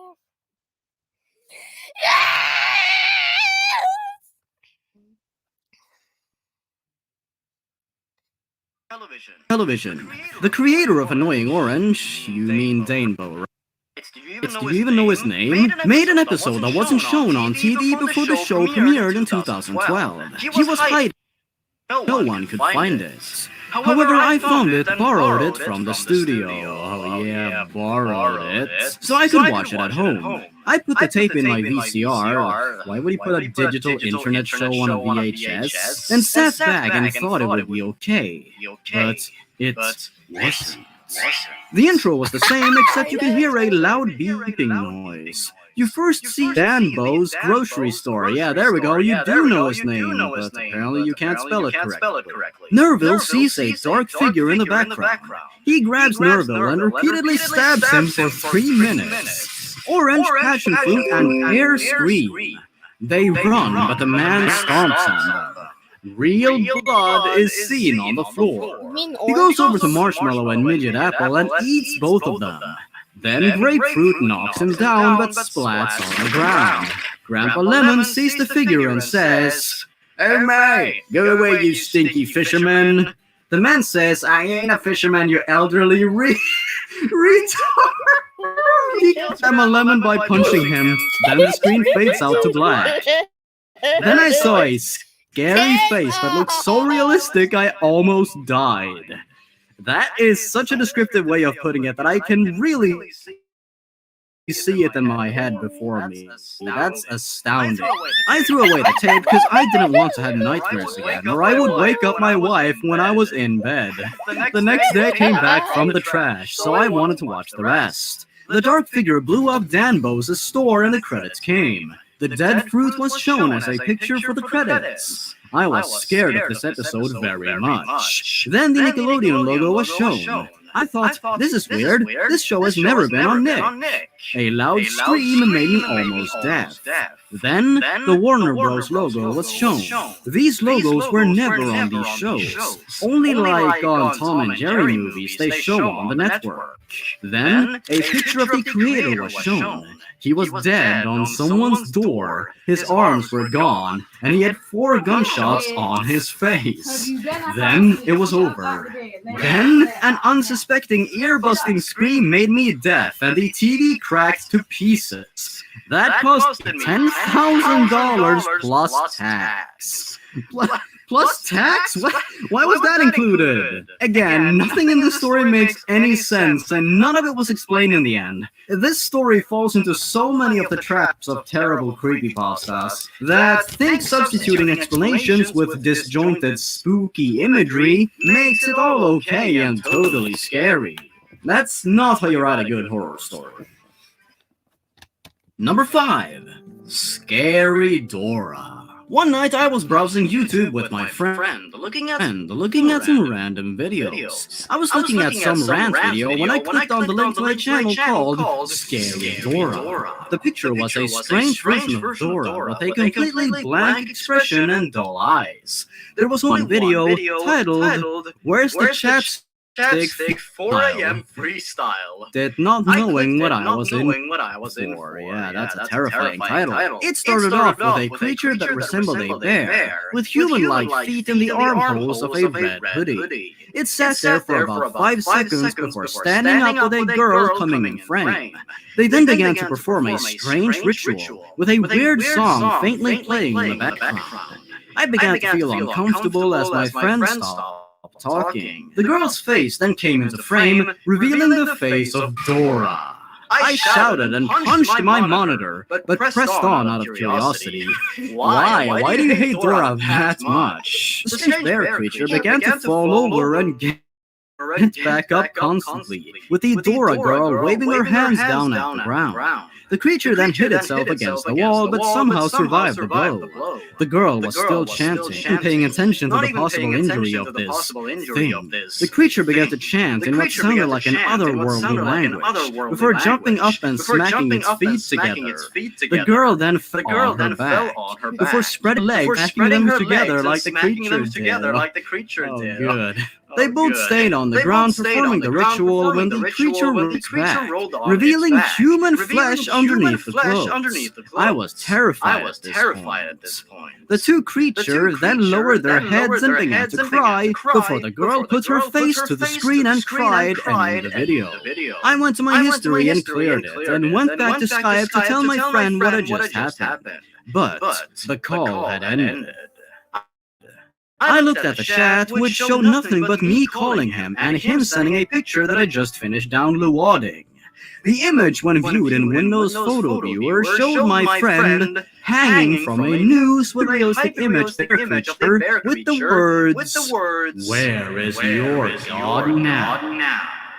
Aw, poor friend. They didn't do anything wrong, and yet they were the ones punished. It's a cruel world we live in sometimes. You can't even trust Dora. She will hang your friend right in front of you. Despicable. Number 4. Almost Dead. Animals. This is 100% true. No, it isn't. 2 days before Halloween, there was a video on YouTube called ada.vid. I stupidly clicked on the video. I mean, how do you stupidly click on a YouTube video? And it's a episode of Almost Naked Animals. I wish I haven't seen that. It started with the same credits as usual, but the quality was screwed up. But I can still hear the music with no one singing the song, which is creepy. At the end of the credits, the starfish was red instead of purple. I paused the video for a while. Nothing has happened yet. Why would you pause it? I called my friends to see this video, but they said there is no video with it. More creepier was that I heard screaming on the phone and said, "Are you okay?" Still kept on screaming and hung up. I picked up the phone again and still screaming happens, but I didn't call anyone. I think I've gone insane. I played the video anyway, and the episode was called Almost Dead Animals. And I think I might be really got insane. I need that on a shirt right now. It started off Duck having his head chopped off by Pig, and my eyes widened because Duck's neck was bleeding. But it looks like Duck was fine and walked off and got into the trash can full of blood. I almost vomited. Duck was talking Japanese after his head was cut off, and I understand Japanese. Ya fucking Mary Sue, you know everything that needs to help you further the plot, don't ya? Duck said, "You're dead, you chicken." And I vomited as Duck said that. How much vomit does your body contain? Pig was laughing demonic-like, and the quality was getting more screwed up. Then the hotel was burning, and came out was Howie, and his eye was dangling out and exploded, then the video ended. That is the last time I saw a Almost Naked Animals episode. So, because of a raunchy YouTube parody video, you decide to boycott the show in its entirety? I mean, you are fully within your rights to do as you please, but don't you think that's a little drastic? I mean, judging by these IMDb ratings, I don't blame ya for not wanting to watch the show. So, hey, more power to ya. Rock on, soul brother, oh yeah. Number 3, 7G06 deadbart.avi. So, I guess what we have here is another blatant bootleg version of an already existing creepypasta. I suppose this fits into the theme of lost episodes, doesn't it? Once I was looking at 2012 World's channel until I saw a video called 7G06 deadbart.avi. I decided to watch it, so I did. It started with the Simpsons intro, but it wasn't normal. It had weird sound. Descriptive. I was shocked. The intro was done. It started the part with the plane, and then a scene showed Bart dead for a few seconds, then showed the house. I was scared almost, but I kept watching it. The scene switched to Lisa, Homer, Marge, and Maggie for a few seconds. Then the screen went black. It came back on. The music was from SuicideMouse.avi, I think. Then it went to Homer, then showed a scene of Bart dead, but at a gravestone this time. The scene went up to Bart for 11 or 10 seconds. Then showed Marge, Homer, and Lisa. Then it went up to Homer. He said something, but I didn't hear him. The scene zoomed out from Bart dead. It ended with Lisa, Homer, and Marge on the couch. I was scared. I was never gonna watch it again. I mean, that's your choice, I suppose. More power to you for that, I guess. Less power to you for making an inferior in every way version of a story that already exists once more. It's probably better to stick to more original stories, you know. Just a suggestion for the future. Number 2. Kick-Ass Unrated Edition. Remember the 2010 movie Kick-Ass? Remember the great reviews it got from being so violent with it just being rated R? Well, you're about to be surprised on how much worse it got. So I'm ready to be wowed.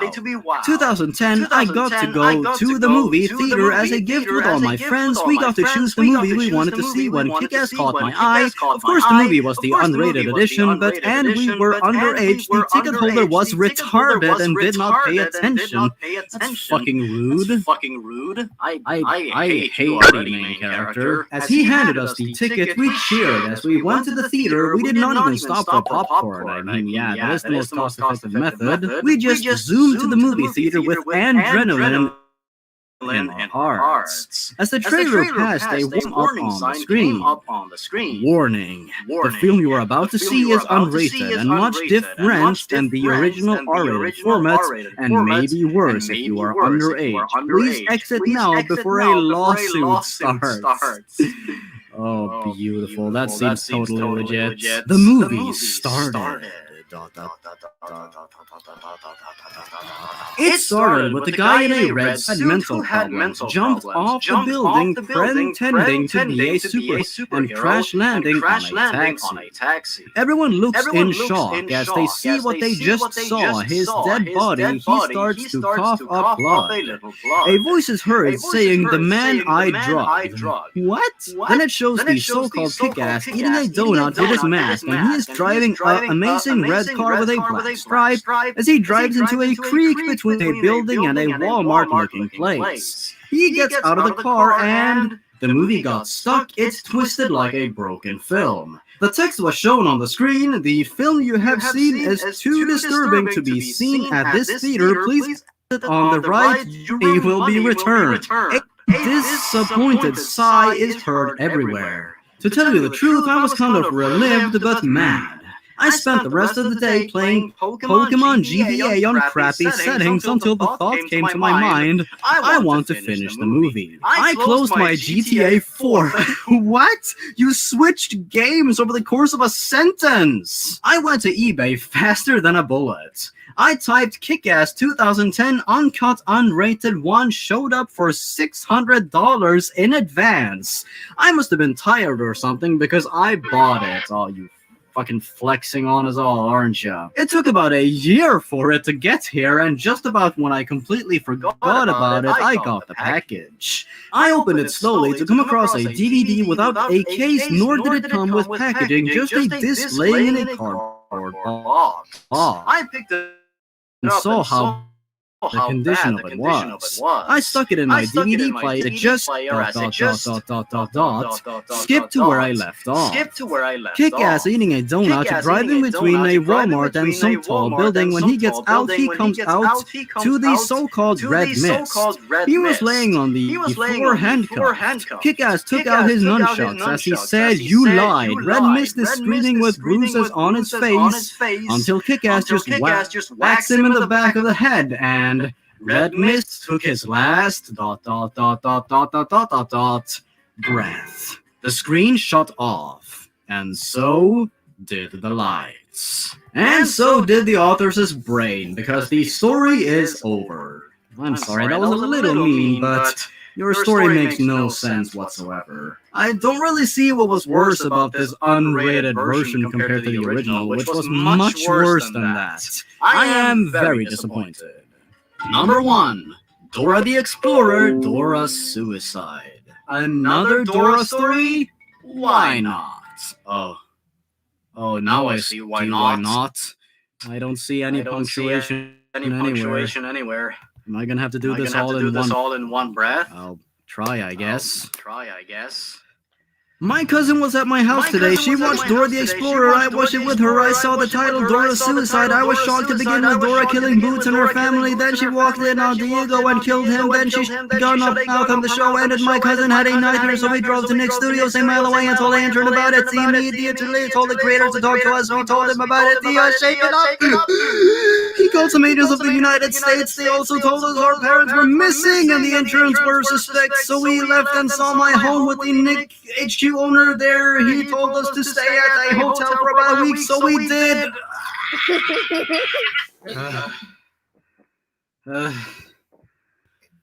What a satisfying ending to a wonderful tale of friendship and bravery. I think the story speaks for itself. I could go on and on about how it makes no sense, has no flow, nor punctuation, and was written like something out of a fever dream, but I think you can all gather these faults for yourselves. I trust you. This story just keeps on giving. And it could probably be used as a torture device for people who don't want to breathe. And with that, we have unfortunately, or fortunately, depending on your artistic interpretation, reached the end of our Worst Lost Episode trilogy.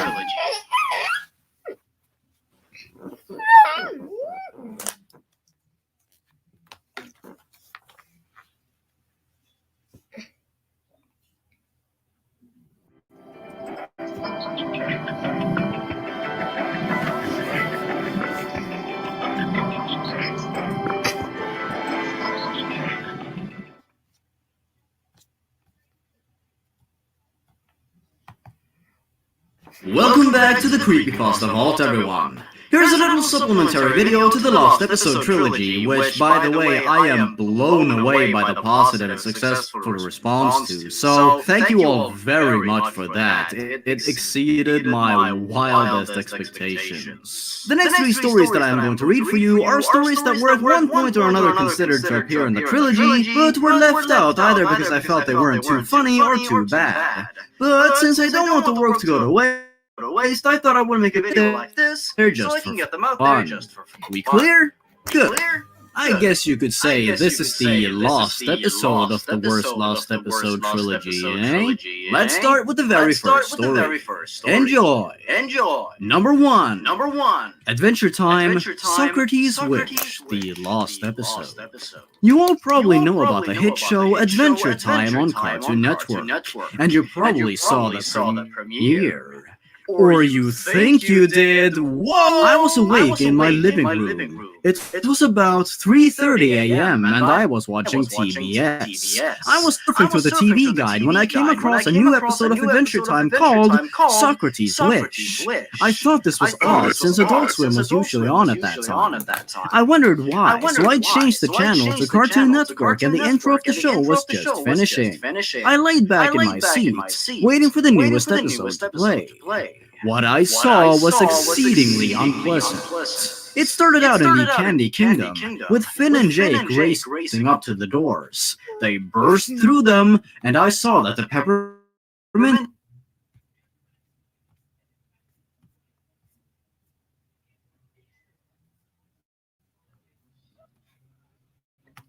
head had been this sort of dragon. Blood, we're going there already, aren't we? Squirted out from PBS's neck, and the dragon saw Finn and Jake. The dragon in question then flew off. The pair walked through the castle, seeing all sorts of Candy Kingdom citizens either dead or just sitting up, smiling ominously. They walked past Cinnamon Bun, a sit-upper, when suddenly he grabbed onto Jake. Finn tried to throw him off, but he was unsuccessful. Jake suddenly turned brown, and squelching noises could be heard as they fell out of view, as well as his screams. Finn, cautious, continued on. He made it to the main part of the palace. Princess Bubblegum could be seen sitting in her throne. "Oh, Finn, thank you for coming! All of my citizens have been turned into zombies!" I could barely make this out due to the fact that the audio was distorted. "Anytime, Princess. I lost Jake on the way here. Any way you can help him? Audio was distorted again. We can't help the people here in Japan. Finn stepped closer. What? Japan?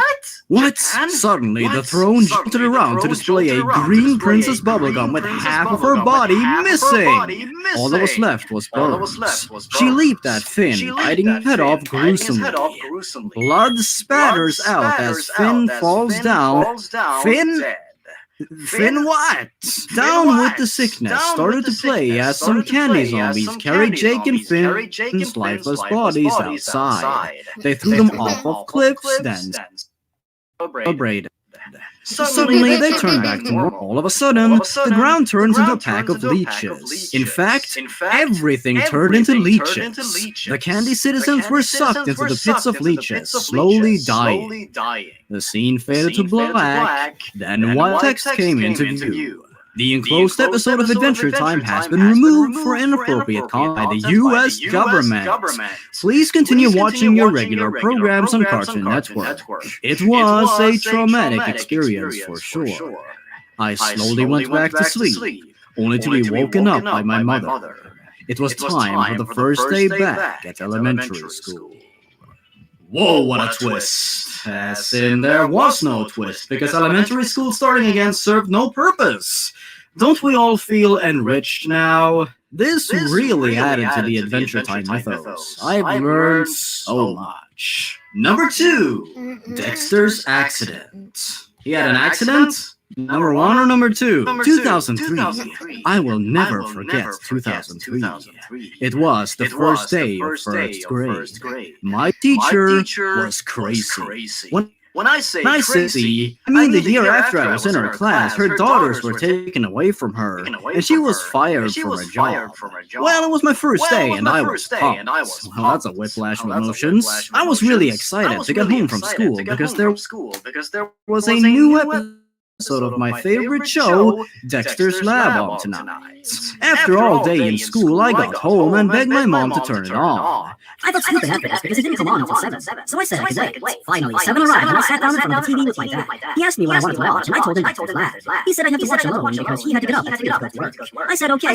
So this is extremely important stuff to include. I am glad we all know all of this information. When it started, I was so excited I didn't notice that the color was off, and the sound was quieter. The frame came up that said the name of the episode, Dexter's Accident. The picture was Dexter on his knees in front of a grave with flowers on it. The grave didn't have anyone's name on it. This is where I got even more excited because nobody ever dies on Dexter's Lab. It made me feel more like an adult. Damn, dude, you were like 7 years old by this point, and you were already excited by seeing dead people? I am predicting a dark future for you, my friend. The episode got started with Dexter sitting on his bed with tears in his eyes. Dee came in and said, "Hi, Dexter," in her annoying voice. Dexter didn't reply. She looked at him and asked what was wrong. Dexter lifted his head and said, he had accidentally killed Monkey in an experiment. He? Who's he? Dexter? This is not the right dialogue.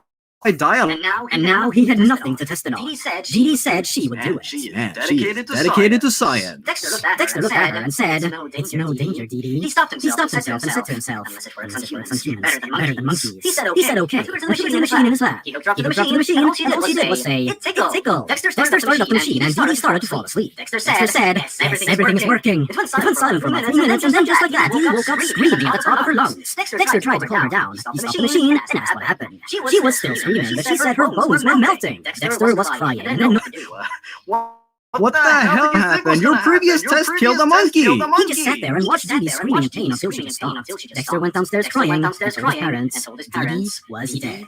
His dad ran upstairs and screamed. He never came back down. Everything paused for about 2 minutes, and then you hear a gunshot.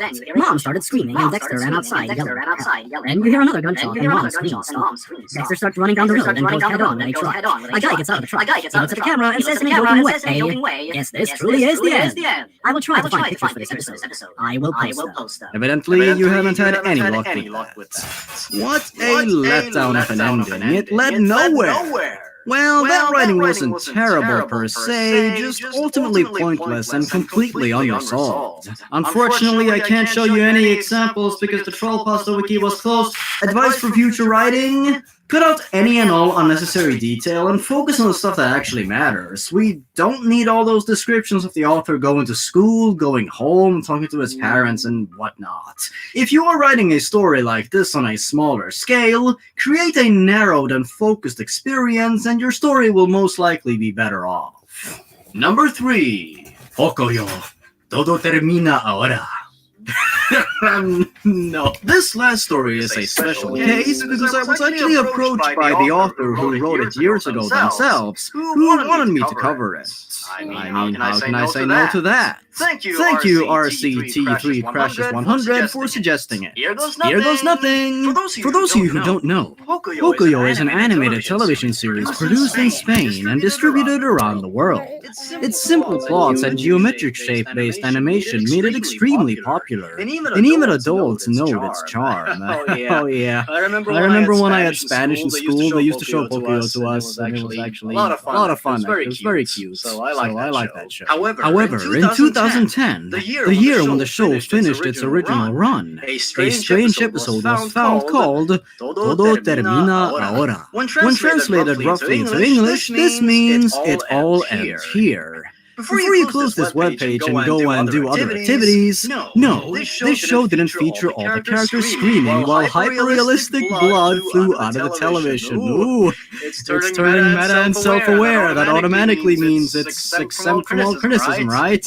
It simply features a strange interpretation of what growing up is like. The episode begins with Hato, the show's yellow semi-anthropomorphic duck, making a strange expression. His beak is swiveled backwards, which is his expression for anger, but his eyes look scared.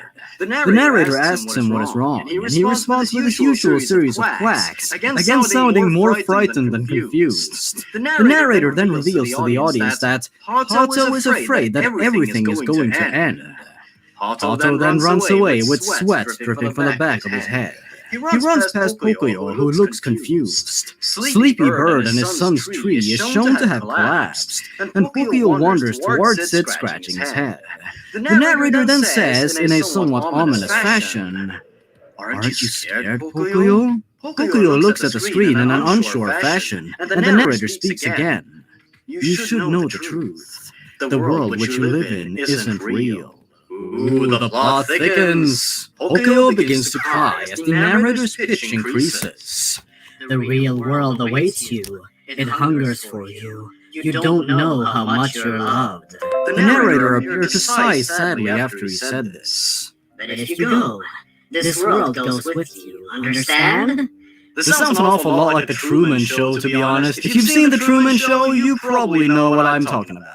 The narrator finishes his speech as Pocoyo is now sobbing deeply. He then spoke a single word. See. And with that, the episode faded to white as a strange rumbling noise played. A brief 10-second shot of an oak tree blowing in the wind plays, and then the episode ended. Although the interpretations of this never-aired episode vary, my interpretation of this episode is that it is a metaphor for the end of an early childhood. In our first few years, we live in a world which is bound only by our own imagination. The presence of the bird's tree in the episode being collapsed, along with Vito's strange reaction to being told the truth, represents the anger of a child's mind and being forced to accept that reality must be accepted before their life can continue. Pocoyo, the show's eternal image of childhood, is an example of the child who is desperately trying to hang on to a world which is fading from their grip. Thus, by his solemn acceptance of the narrator's desires, he advances into a new world, but not without trauma. This would explain why at the end of the episode, he is alone.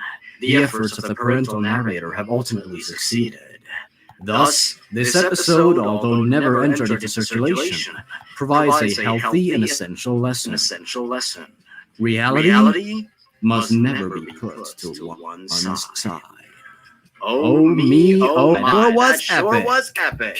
I mean, honestly, that really wasn't that bad. I feel like it had some interesting concepts in there. The only thing holding the story back is the fact that they're using Pocoyo as a framework, which isn't really something that you can make scary or, have to deal with existentialism, unless you really dig deep or whatever. And I feel like this story, it did try, it absolutely tried, and I feel like with a little more work, you could have definitely turned into something that's actually like worthwhile reading, but as it stands, it's fine. It's definitely not like terrible or anything, and I don't know, I kind of thought it was okay. I feel like the writing was completely fine, and I didn't really notice any grammar errors or spelling errors while reading it right now. There might be some that I didn't notice, but I don't know.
See? Even your speed begins to betray you. So much for being the fastest.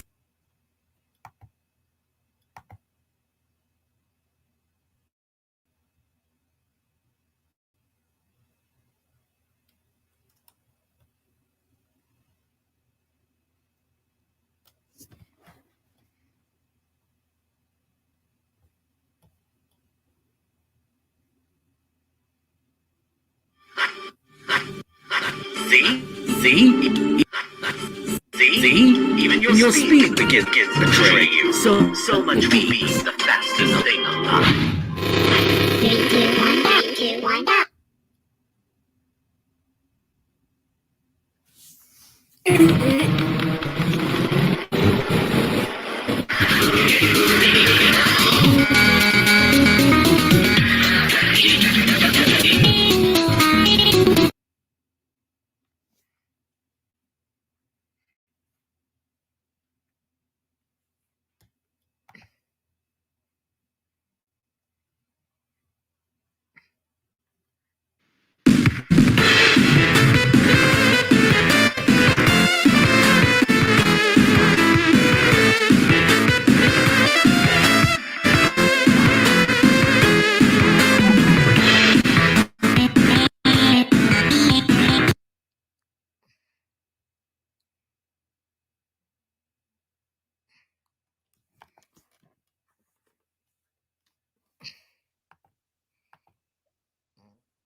Look at this face. This is the face that started it all, ladies and gentlemen.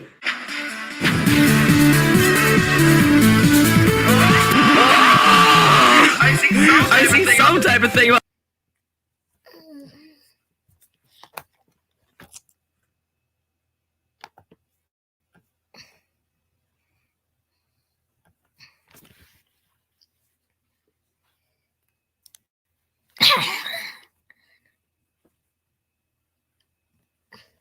Look at this face.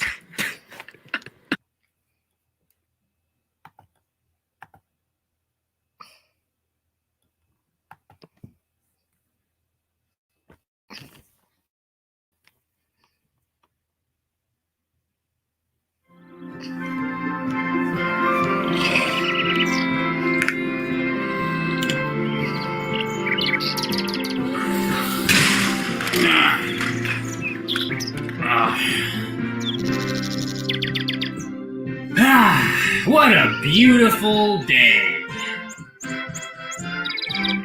gotta do a video. Oh, oh, oh.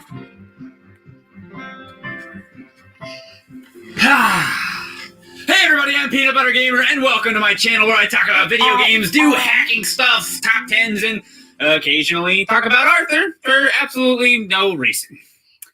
I hope you like the video. I do.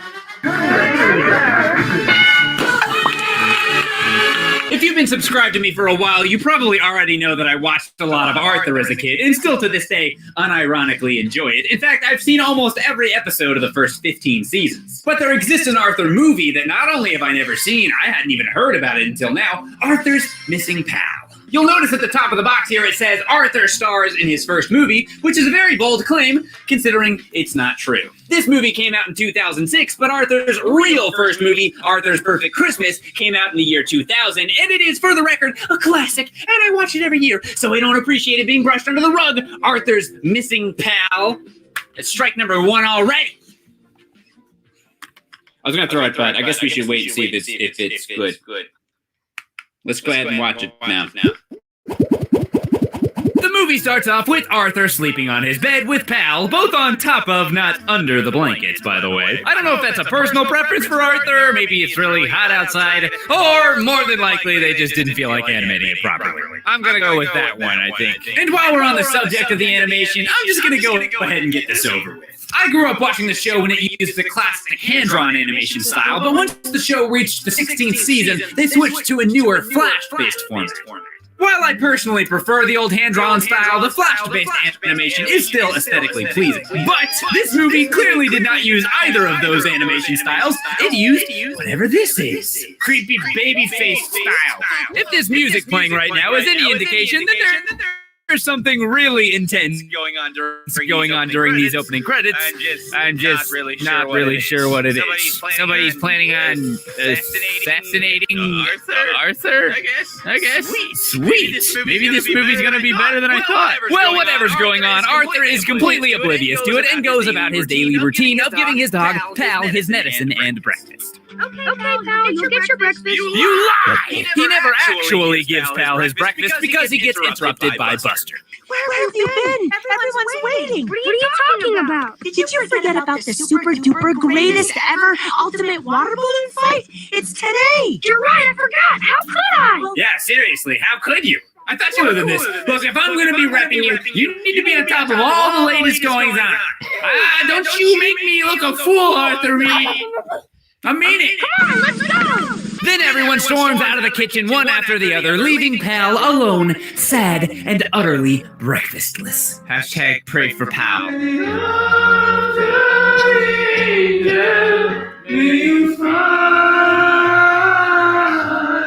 Some food here. Ladies and gentlemen, welcome to the world's ultimate water balloon fight. Here, in round 1, it's Wait, hold on. At first she's holding the camera selfie style, but then she turns without flipping the camera back into the right direction. What's up with that? You thought I wouldn't notice that continuity error right there, but unfortunately for the people who made this movie, I'm a real stickler for those kinds of things. While Arthur and his friends are having fun outside, we get a pretty depressing scene of Pal moping around and slowly realizing that his master doesn't give a crap about him. So naturally, as any rational person or dog would in this situation, he decides to drink his pain away. But unfortunately, that doesn't end up helping anything because drinking too much only makes him need to pee, which then causes him to have even more flashbacks of Arthur verbally abusing him. not on the rug. Do your business outside. Meanwhile, back in Arthurland, the water balloon war continues. Any sign of Target Foxtrot? All clear, except for that pizza delivery boy. Okay, so the brain is their guy in the chair trope. I get it, I'm following. But what I'm not following is how the heck does he have this many camera angles? All we can see is the camera on his house, but apparently he also has a camera on some random car following people down the street, on a tripod just sitting in the middle of Arthur's yard, and on the ground right in the middle of the sidewalk. She even runs right over it with her bike. How the heck is she not seeing these?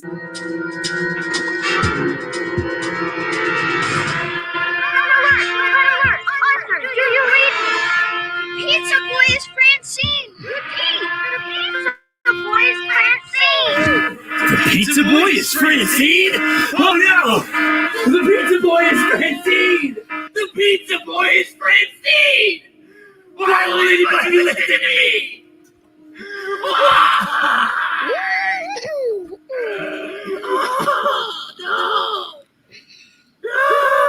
Oh wait, it was amazingly obvious. Never mind. Arthur is all set up to outsmart Francine, but Pal ruins everything by needing to pee. What did I tell you about having needs, Pal? Cut it out. And in the process, gives away his hiding spot.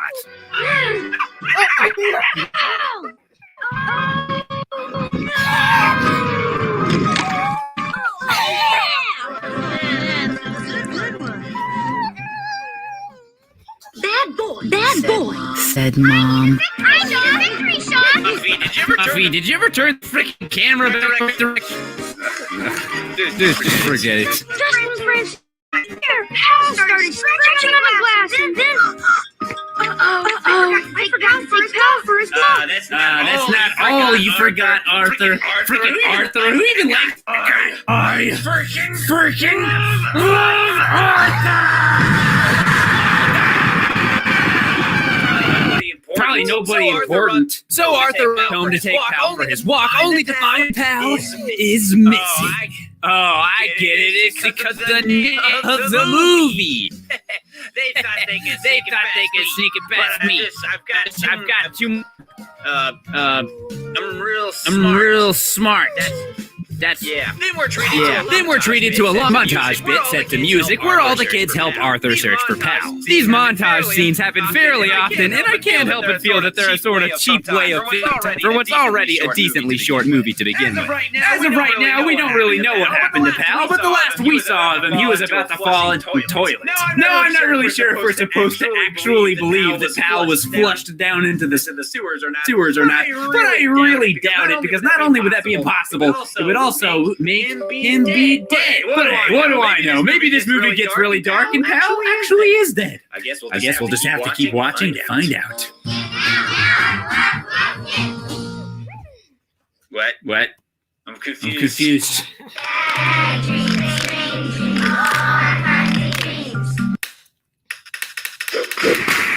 I had a dream that a dead zombie chasing me.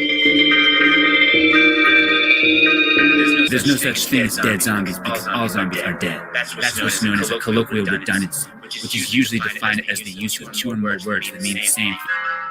Also, you really need to work on that drawing. It's leaving a little bit to be desired. I know you're trying this. I'm proud of you. Keep at it. Okay, keep at it. I had a dream that I was walking with my parents when suddenly it disappeared in a cloud of colorful smoke. I had a dream that I was on this TV show, and they were asking me questions, and I was answering the questions, and they wouldn't stop asking me questions. And I told them, I don't want to answer any more questions. I don't want to answer any questions anymore.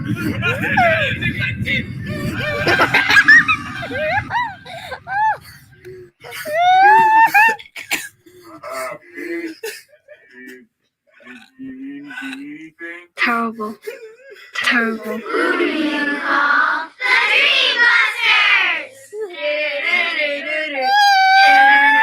You can tell some of these kids are like, all right, I'll do your chant thing, I'll do this song, but there's no way I'm doing that Ghostbusters chant at the end. Like, they're just not having it. This kid on the left in the gray shirt, though, this kid, you can tell this was all his idea. He's way too into it.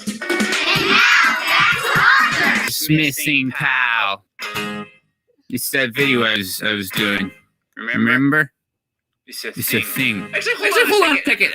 I know that this video is not about this actual episode of Arthur, but directly after that, and now a word from us kids segment, there is this kid here who is clearly a pal, a human version of Pal. That kind of disturbs me a little bit. It brings up the question that I always have. All the kids and people in Arthur are animals. So why is it that Pal is a dog? Well, someone like Beaky is a bulldog that can walk and talk. It's super weird. What's up with that? That's what I want to know. It keeps me up at night. I legitimately have been up late at night the past few weeks thinking about this. Well, it turns out that Pal is not dead. Personally, I think it would have been a bold, creative decision to kill him off. What can you do? Not only is he alive and well, he's also having a whole lot of fun and not missing Arthur in the slightest. He even gets his own happy montage scene. It's fun to be footloose and free. It's fun to just cut loose and see. All right, pal. Catchy music and everything, but that was one of the worst hopscotch performances I have ever seen in my life. Get out of here with that. Don't pray. You get 0 points. I have to say, I'm actually rooting for Arthur to not find Pal at this point. Not only has he proven to be a terrible dog owner, Pal is clearly way happier without him. You know, it's been a while since we've heard from DW. What do you say we go see what she's up to? Woohoo! I won! The sweepstakes just called! DW. DW. Pal is missing? But how? Come on! DW, please. Dad, I won! Thank you. I won! Doesn't anybody care? Yes, DW, of course we do, but Pal is missing, said Mom. No, DW. Nobody cares. Ow, my head. Okay, what do we know so far? We have no idea where Pal went. He has no collar, so nobody can identify him. I'm sorry, Arthur. It's my fault we can't find him. I'm a bad detective. Why are you a bad detective? Yeah, that's a good question. Why is Buster a bad detective? Because I'm always wrong. Well, that is a pretty good reason. Arthur and Buster then see Pal stuck inside an ice cream truck, but it drives away before they can catch him. At this point, the movie continues to jump back and forth between scenes of Arthur and Buster doing detective stuff and scenes with Pal living out his dream of freedom. It's fun to be footloose and free. It's fun to just cut loose and see. Sweet freedom. He gets chased by the dogs we just saw, almost gets run over by a lawnmower, runs around in an ice cream factory owned by a guy who has the best mop you could ever see. Just look at that mop. I can't imagine looking at a better mop than that one. And he eventually gets picked up by this nice truck driver lady named Rosie. You want to come with me, little guy? We'll see the whole country, even Washington, D.C. Pal, I hate to break it to you, but nobody knows what means. You can't even understand you. You know what country this is? This is America. You speak American, or you can't. After learning of Pal's rescuer from the owner of the local diner, Arthur decides to give up the search. Just give it up? Come here. I want to show you something. This is the video Muffy gave me of the water balloon fight. Yeah, so? Watch. Pal, what's the matter with you? You wreck everything. You always wreck everything. Sometimes I'd rather have any other dog in the world. If I was directing this movie, it would have ended here. Pal is finally happy, Arthur's learned his lesson, and he's very, very sad. And deservedly so. He yells at his dog, forgets to feed him, let him out, and I didn't even mention all of the other stuff. He leaves him out in the hot sun, drags and chokes him with his leash, and the movie even hints that Pal has worms, which would imply that he's either letting him eat stuff that he shouldn't be eating, or he's neglecting him. Frankly, Arthur is the villain of this movie as far as I'm concerned. But of course, since there's no real justice in the world, that's not the actual ending. Oh no. No, Pal! Don't come back to them! Don't come back to Arthur! They're very bad! They're very bad people! No, Pal! No! You and me and the stars up above. Things that belong together. Things like you and me and the sun and the sky. Things that go on forever. Make sure that you never thought that you were not a bad guy. Make sure that you didn't do, cause if you don't, he will die. Don't leave your dog in the sun or away. He will run. Don't pull your dog with a leash.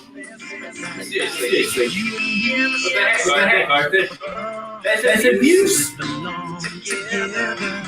Well, I guess I've rambled on about Arthur's freaking missing pal for long enough now, so I guess I'll have to wrap it up. I think this is the first time I've done a video on a full-length movie, much less something that had nothing to do with video games, so hopefully you guys enjoyed it. And if you did enjoy it and you want to see more videos like this, then make sure you like the video, subscribe, leave me a comment, and all that good stuff. Basically, I just really want to talk about Arthur's Perfect Christmas this holiday.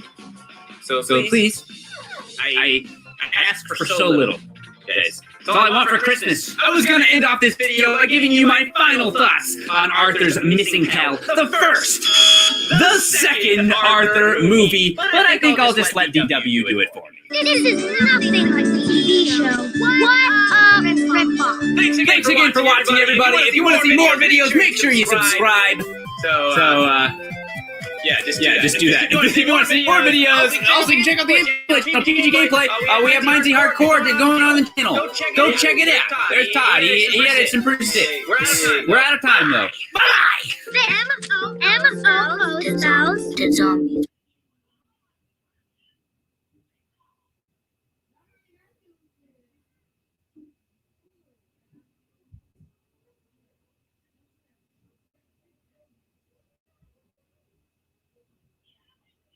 Yo, having fun isn't hard. Hey guys, how's it going? Lately, we've been talking a lot about Arthur. Growing up, I never had cable, so pretty much all I could watch was Saturday morning cartoons and things on publicly funded television. But hey, PBS had some classics like Bill Nye the Science Guy, The Magic School Bus, Bob Ross, you know, that Afro painting guy. Take it off and And of course, if you've never seen it, then you may think it looks kind of lame, but I would have to respectfully disagree because you're dead wrong. You're dead wrong about Arthur. You just don't know him like I do, okay? All joking aside, I really do love Arthur, and I watched it till I was at least 15 years old. Actually, who am I kidding? I just watched a bunch of episodes like 3 days ago. Anyway, I need to satiate my appetite for more Arthur, so we're playing some Arthur games. Let's do it. Up first, we have Arthur's Computer Adventure. This game is based off one of the TV episodes named Arthur the Wrecker, which I have to say is a much worse name. It's part of a series called Living Books, which are basically interactive audiobooks. I have the actual book, Arthur's Computer Disaster, as well, but we're gonna stick to the game version because, well, I'm a little lazy, you see. Read to me, game! Do my bidding! Apparently, Arthur has a new computer game that he is super stoked for, called Arthur's Computer Adventure. I mean, Deep Dark Sea. It's called Deep Dark Sea. You search for sunken treasure, but you gotta watch out for dangerous sea creatures, pirates, skeletons, and ghosts. That sounds like fun. I'm so excited. Okay, you Arthur, why? After finishing his dinner, he gets on his mom's computer and plays it for a while. Time for bed. Said Dad. But Dad, I almost found the thing. Arthur, I don't think you want to find the thing. I've seen that movie. And it was scary. When I find the thing, I can win stuff. Again, I really don't think that's what happens when you find it. I remember a lot of people dying, head with spider legs, just blood everywhere. That's the thing! I found it! Actually, that would be a fairly interesting direction for the story. I'm not saying I want it to happen, but it would be interesting. Let's just see what happens. Similar to humongous entertainment games, after the page is read, you can click on stuff, watch things happen. Well, most of it is just random nonsense. The sheer amount of things you can click on is pretty impressive. Hey Arthur, good luck playing your game with these bunny shoes on the screen. There's even little games hidden on the page from time to time, like this helicopter game. You drop water balloons on targets, and you also drop firefighters who instantly need rescuing for some reason. Okay, it may not be a great mini game, but I don't remember Pop doing anything like this, so step up your game, TV. Sorry, boys, said Mom. It's tax season. I need my computer all day. Just then, the phone rang.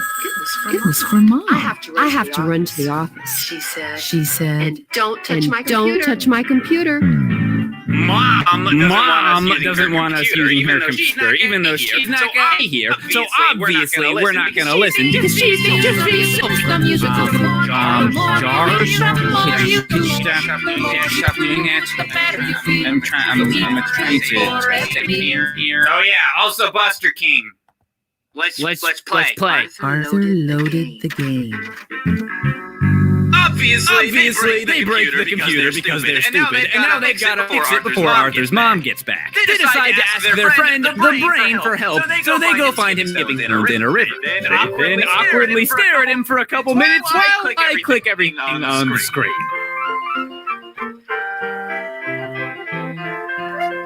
The Brain ends up not being able to fix it, and they can't afford to pay someone to fix it either, so they have no choice but to wait for Mom to get home and see what happened.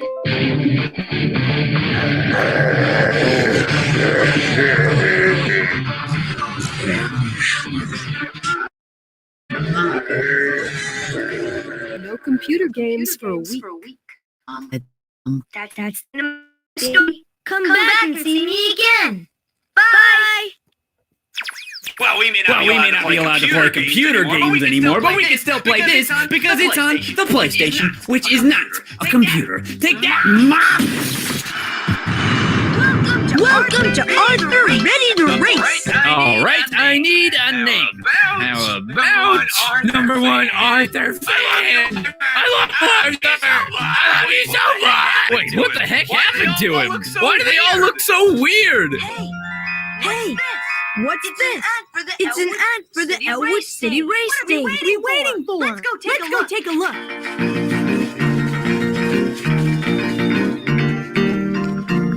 Wow! Look at this! Okay, let's race! Go!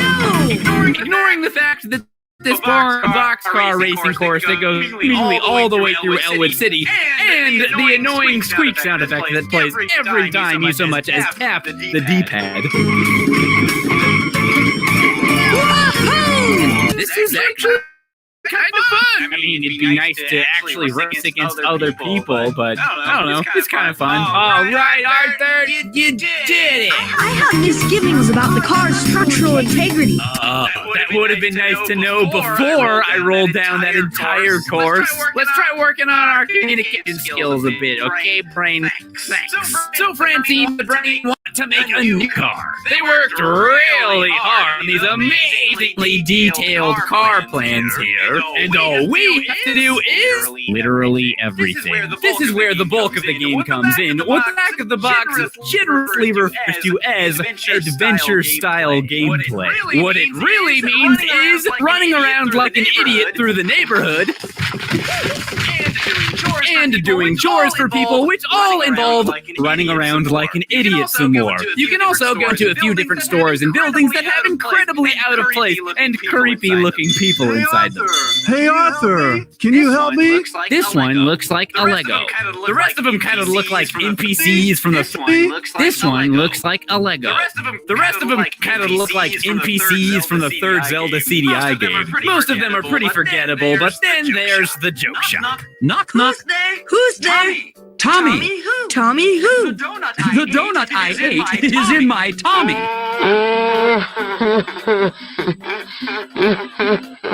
Let's do something else. When I was little, I used to think that there was a monster in the closet, but now I know there's no such thing as monsters. No lie, when I was a kid, I used to believe that my stuffed animals were alive, but obviously that isn't true.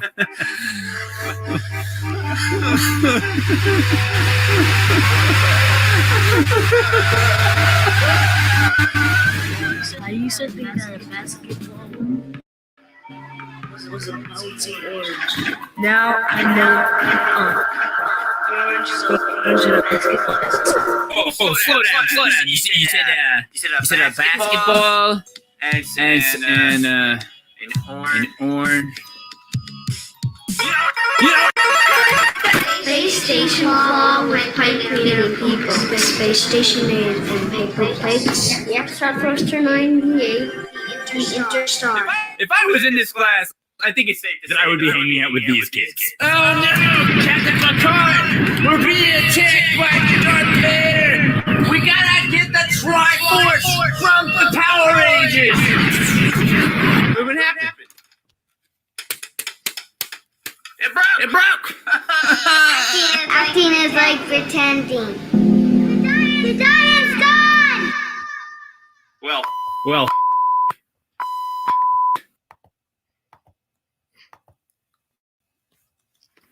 Oh, man, I gotta go find it. You heard it. I gotta go find it. Games. Okay, I got everything needed for the car. I skipped ahead a bit, but don't worry, you didn't miss anything interesting. We ran through a graveyard and were attacked by literal ghosts, and you still didn't miss anything good. Wow, a new car! Just speed on this thing so fast. Oh, man. This is great! Oh, watch out! Hey! Whoa! That was some great racing. Bionic Bunny, please help me. I need a faster car. Wait, we're making another car? Why? What was the point of the last one we just made? Everyone seemed pretty pleased with it yesterday. Hey, that looks great. Good job, guys! Gosh, Arthur, even you might be able to qualify with this car. What is this, a new car every day? How many races are there? You know what? I quit. How about that? I quit.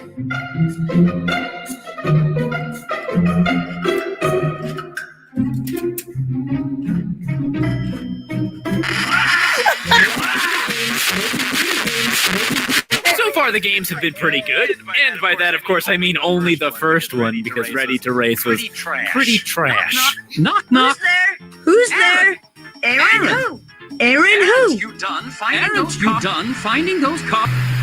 Hopefully our last game, Arthur's Camping Adventure, is closer to the former than the latter. Mr. Ratbird is taking some of his class, and the VW for some reason, on a camping trip so that they can view the wildlife or something. Everything is going pretty well until... We'll just... Whoops! Ow! Twisted my ankle. So we set up a tent for him to rest a while and leave him with DW. Don't worry, Mr. Ratburn. I'll take care of you.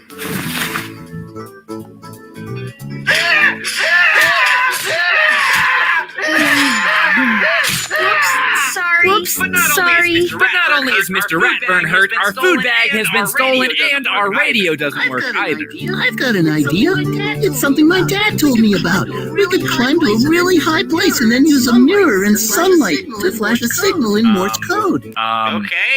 Okay, sure, I guess. That's an option. Or, with the right parts, I could fix my radio. Then we could use it to call for help. Another Much better. idea. I have a suggestion, Arthur. Why don't you go fly a kite? You really got me. You really got me there, Francine. So we can go with Binky's dumb idea, Francine's really dumb idea, or we can go with a guy whose name is The Brain. Let's see here.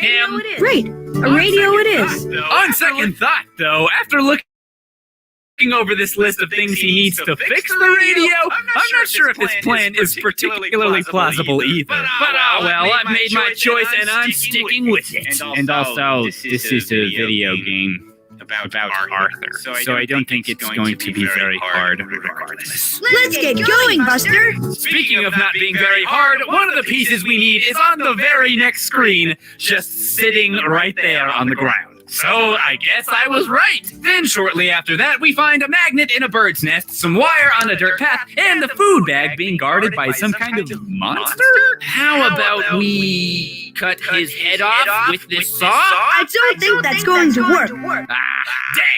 Dang. It was worth a try. You know, now that I think about it, this whole thing is getting pretty dangerous.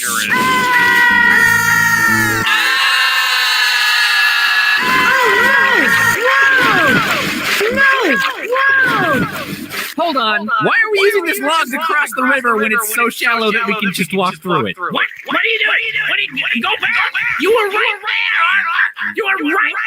A hedgehog is a small, noisy animal with hair that grows in stiff, spiky spines. If it is in danger, a hedgehog goes fast! Arthur and Buster then steal a bunch of things from private property, and before you know it, we've got all the things we need to repair Brain's radio. They grab the food as well and then head back to camp. The Brain fixes it, they call for help, and then my favorite Arthur character, Mustache Guy, comes to save the day by telling some ghost stories. How about we build a campfire and tell some scary stories? Oh. Some people think a creature roams these woods at night looking for food. They say it's big, very scary. They call it squish squash. The only sound the animal seems to make is squish squash. Squish squash. I heard that it will eat peanut butter, that is. Hates peanut butter. Well, that's a relief. Well, this was a pretty simple little adventure game, but hey, it was fun. And it was Arthur. I liked it. If you enjoyed that, then make sure you subscribe for even more amazing videos.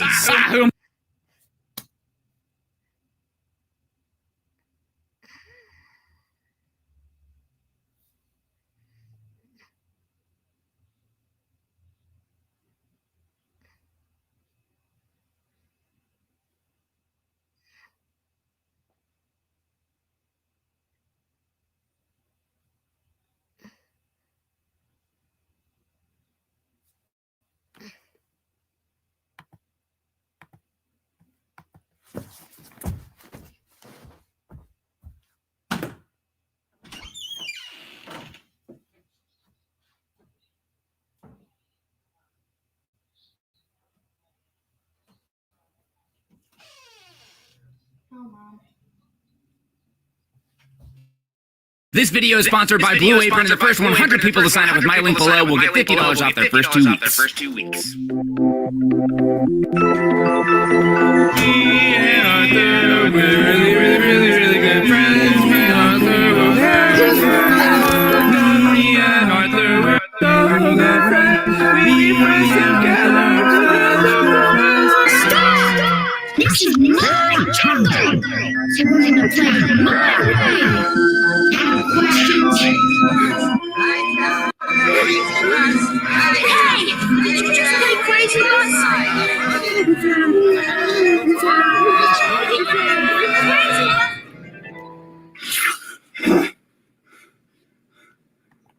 Arthur Games 2! Up first we have Adventure Workshop 9th edition, gotta specify. Toddler Arthur's Preschool. That is a long name. Also, the most important thing is Arthur probably, but it's really small. Toddler! Let's play Toddler, here we go. The first thing you do is sign in.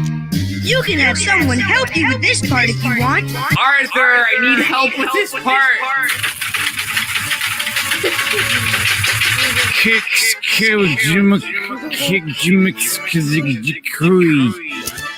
J. Nice. Thank you, Arthur. I don't know what I'd do without you. Do you have a favorite color? Move the mouse arrow over the color that you like the best and click I think a dog is the very best kind of pet to have. What do you think makes a great pet? Now tell me about your birthday. Click on the month that your birthday is in. Maybe it's just me, but there sure are a lot of personal questions for a freaking preschool game. Is this a phishing scam? Arthur, you tell me if this was a phishing scam, right? Social security numbers are my favorite kind of numbers. Do you know what your parents' social security numbers are? In all seriousness, though, I've seen a lot of the kids that watch Arthur, and some of them are not that bright. I'm having my uncle's dog. Is that supposed to be the dog's insides? The right half is a golf club with a face on it. The left half is a curvy leg and a briefcase. That's how your dog works, kids. Now you know. And just in case some of you are upset that I'm making fun of a little kid, 1, this guy's probably like 30 now. And 2, I'm just jealous because he's in an episode of Arthur and I'm not. Yep. For a split second, I was trying to figure out what this jumble of letters was supposed to be, but oh yeah! That's me! I already forgot. Once we finally start, we find ourselves in Arthur's iconic treehouse, and he wants to go and visit all my friends to see what they're doing. Sure, why not? Off the Baby Kate we go, I guess. Yeah! Hi, Baby Kate. This digging up letters in the sandbox game is fun and all. The only thing is... You're doing great. It's not fun at all. I mean, it is a preschool game, so I don't know why I would have expected anything different. Also, what the heck is up with Arthur's voice right now? He's starting to sound kind of like a robot. Yeah. That's kind of creepy.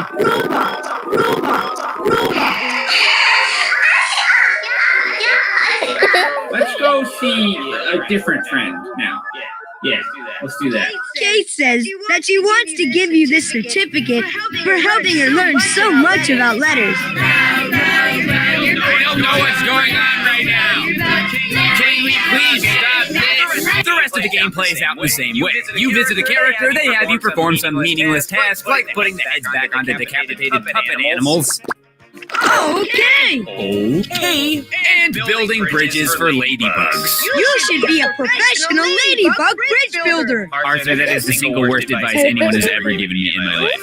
But thank you anyway, I guess. Also, yo, what up, Binky? Low-key one of the best Arthur characters. Don't at me in the comments about it. And the last thing I have to say about this game, I'm friends with DW. Yay! It's okay to feel jealous, I understand. Up next, we have another Living Books game, Arthur's Birthday. Hi, I'm Arthur. Welcome to Living Books. Okay. Alright. We're doing this. We're dancing. Go, Arthur. Go, Arthur. Why did you just touch your crotch? I didn't like that much. Go, Arthur. Go, Arthur. We're dancing. I'm here for this. I'm here for this. Just as long as you don't do that thing again where you touch your crotch. Our story starts with Arthur writing birthday invitations with his mom, dad, grandma, sister, and demon baby. Just like the last Living Books game, not only is there a story, you can also click on things. My favorite. You're invited to a party. It really adds a lot to the game. There's a lot of gameplay happening here. Nah, but for real, I always love it when old PC games include this feature. Especially when they get weird and creative with the things that happen. Like this house across the street, for example. Who even knows what's gonna come at?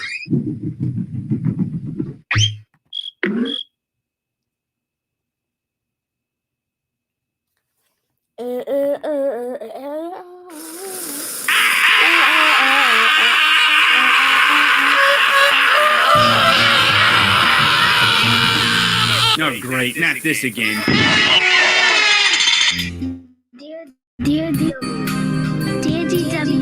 Dear GW, I'm sorry that your pet bird Spanky died on Season 1, Episode 13. So long, Spanky / Buster's new friend.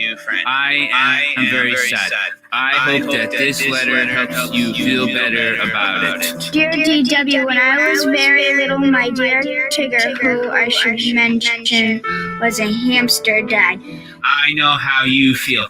My pet's exam, who I should mention, was a Pokemon in my Alpha Sapphire Nuzlocke. He died. He got bitten by a giant shark head. My bird died too. I'm glad you like Toady.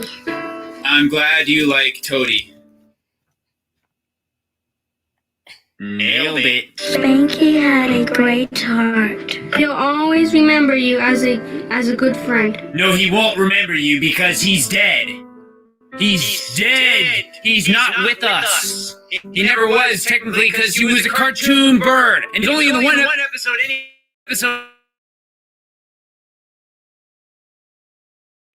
Anyways, so here's about Toad goes back up either, but just for the record.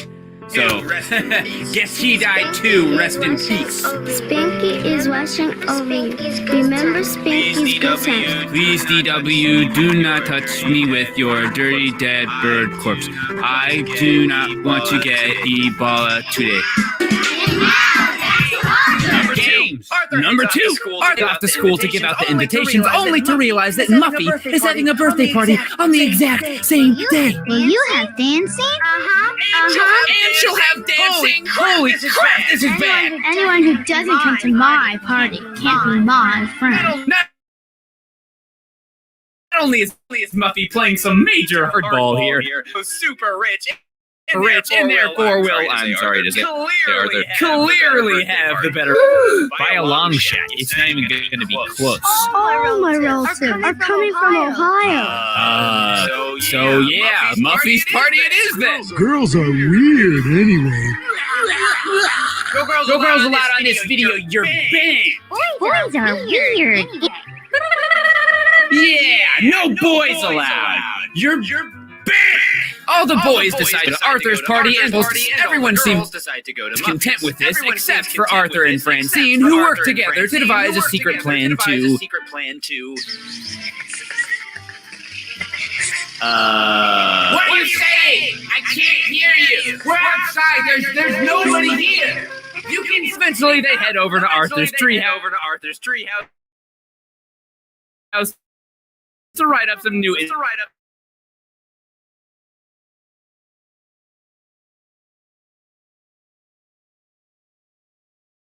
invitations for the girls. Like my handwriting. As well as a special note. Delivered their present for you. Please come to my house today at noon to get it. Basically, the plan is lie to everyone so that they'll go to Arthur's party instead of Muffy's. I mean, realistically, that's exactly what it is. But if we're going to have the party in one place, look, I'm trying to tell you guys, this Muffy may be a little rude, she may be a little snotty, but that girl is rich. This girl is so rich. She has a freaking swimming pool as a bathtub with a fountain in it, and she just whips out a submarine in front of her friends like it's nothing. She has a bouncy house. A bouncy house, Arthur. We're missing a bouncy house because of you. Your stupid family from Ohio is happy. Somehow this planet, her short temper and spoiled nature, is not angry at this blatant hijacking of her birthday party.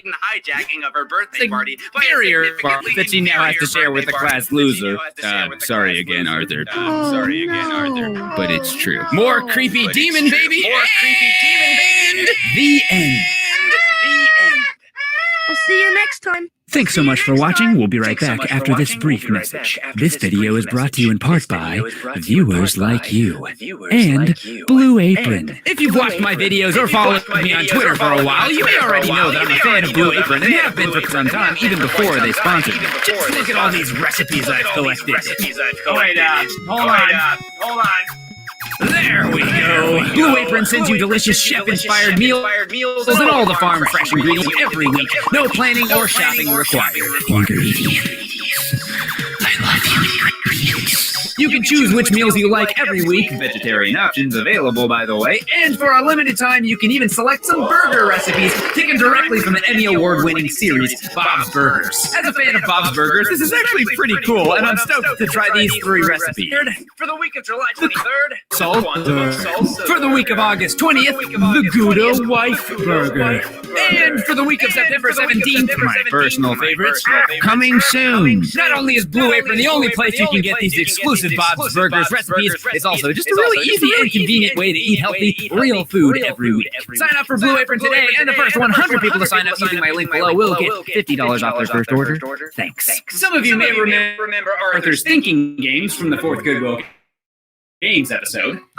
A fireman. Yeah, that one. Well, up next we have a game from that same series, Arthur's Reading Round. Arthur!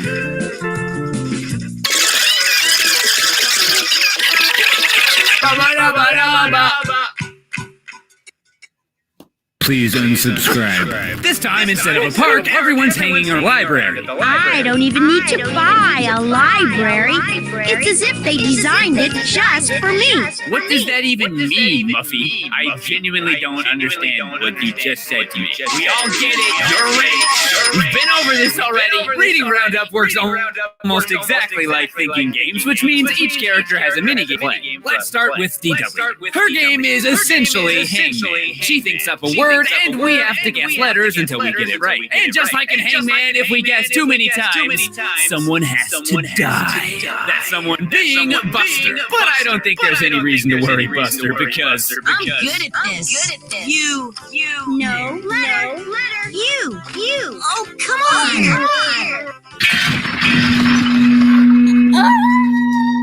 R-I-P. Wait a second.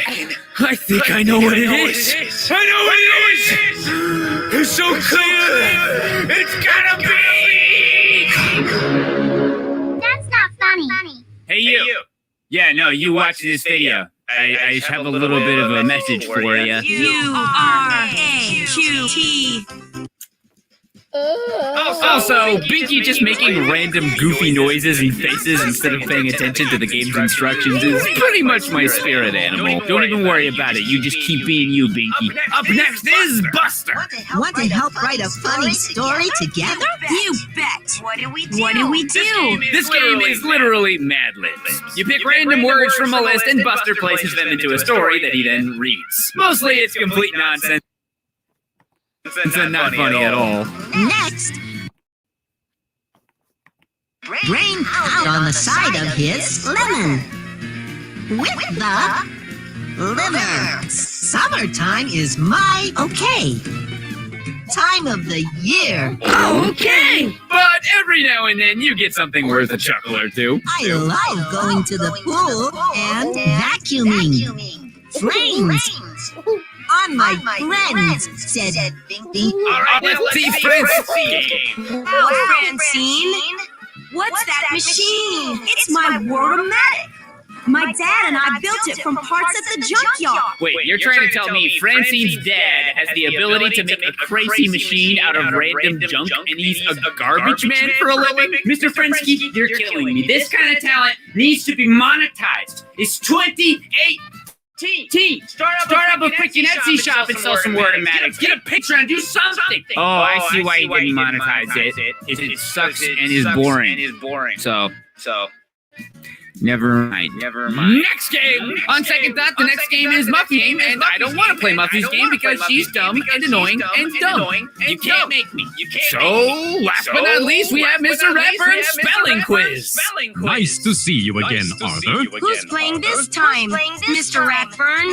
Our contestants today are Sue Ellen, the Brain, and Muffy. And hello to you, Mr. Ratburn. Oh, great, it's Muffy. I'm sure that this is going to go poorly again. Unless she pulls an epic comeback that nobody sees coming. I know things haven't always gone your way in the past. We all remember how you made a complete fool of yourself. But you can't let that stop you. Show them what you're made of. Get out there and spill those words. Become the Spell-a-thon champion. She didn't. Line. Also, seriously, Brain? Seriously? I hate to bring this up, but even Muffy got a point. That's all I'm gonna say. Well, that's pretty much all the Arthur games I have for now. Hold on one second. Huh. Check your computer. Arthur's Nightmare. Well, I guess it couldn't hurt to check out one more. This is a little creepy. Nice, blood stains on the wall. I don't really...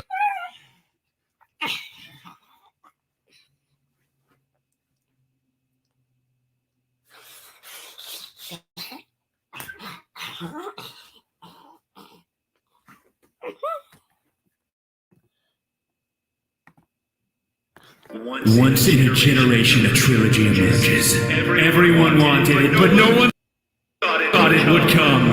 And I say, hey, what a wonderful kind of day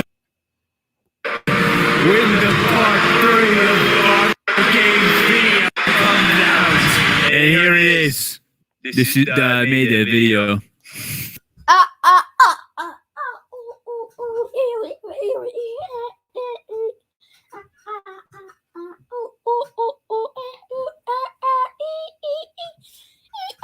New Super Luigi U features evil score points that are unavoidable. The 50 timer points you have to pay at the end of each stage, 8,000 points for each normal boss fight on the route, and 20,000 points for defeating Bowser during the final battle. That's 52,900 stupid points that are definitely required in order to beat the game. In a certain way, this score is the perfect score. These are all the score points that are outside of the player's control when playing the game. And this is the score I wanted to reach when I first started to route New Super Luigi U with as few points as possible.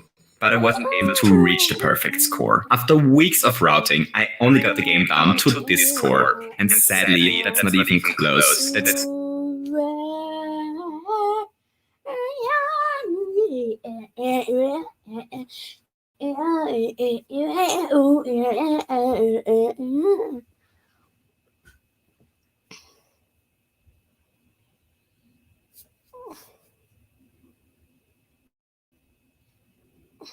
The problem. There's only a measly 1,684 games currently available on the Switch. Those are baby numbers. The solution. Pretend my live chat is E3. Legally rename myself to Doug Bowser and make the new games ourselves. Do you guys like Pain? I was literally about to say that. It depends. So I saw Under Mario. Under Mario, yeah. It's just like the bottom of his shoe. Zelda Breath of Wario. Esports and the Hunger Games. Yes. Here we go. 3, 2, 1, go. Oh God, you okay, buddy? You gonna be all right, man? I'm great. I'm just really nervous. First thing is that he just decides to off himself. Okay, I'm done. You're done? Oh, this is ridiculous. This is a joke. This is a joke. Yeah, we're pretty deep in the whole joke category right now. Anticipation is actually killing me.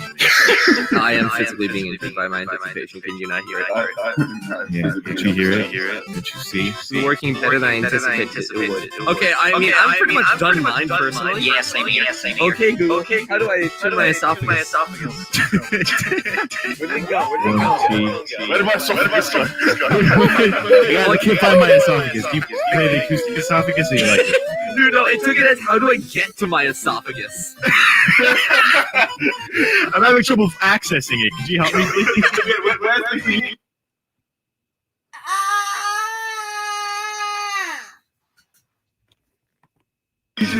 Dude, for the esophagus. Breath of the Wario. Upload. Instead of going inside, is it Jagu's belly? I can't wait to bomb some Wario. This is the very end of the cave. He's making it out of the dungeon. Zelda's just waiting for him on the other side. Yeah, right? She doesn't look too happy about it, though.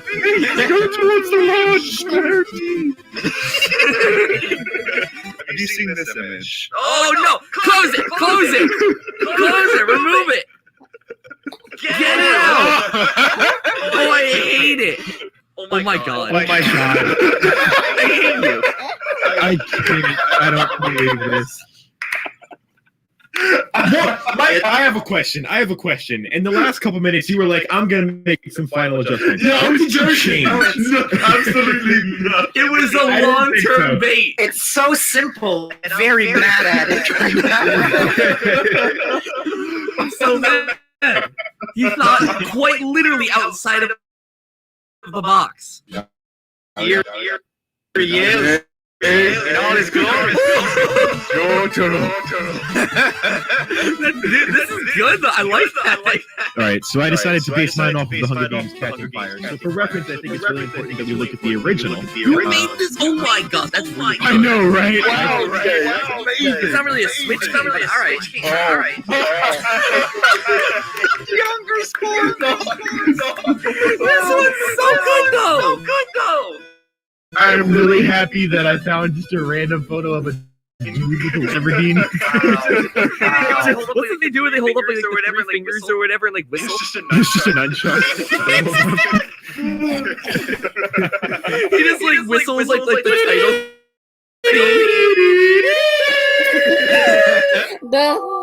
Kind of sad that they didn't put that guy in, though, Jake. I gotta say. I from District 3. I thought about putting it in, but I from District 3. Okay, let's go Thanos. Okay, let's go Thanos. Yes. Doki Mario Club? I hate that, but sure, I guess I can't stop you.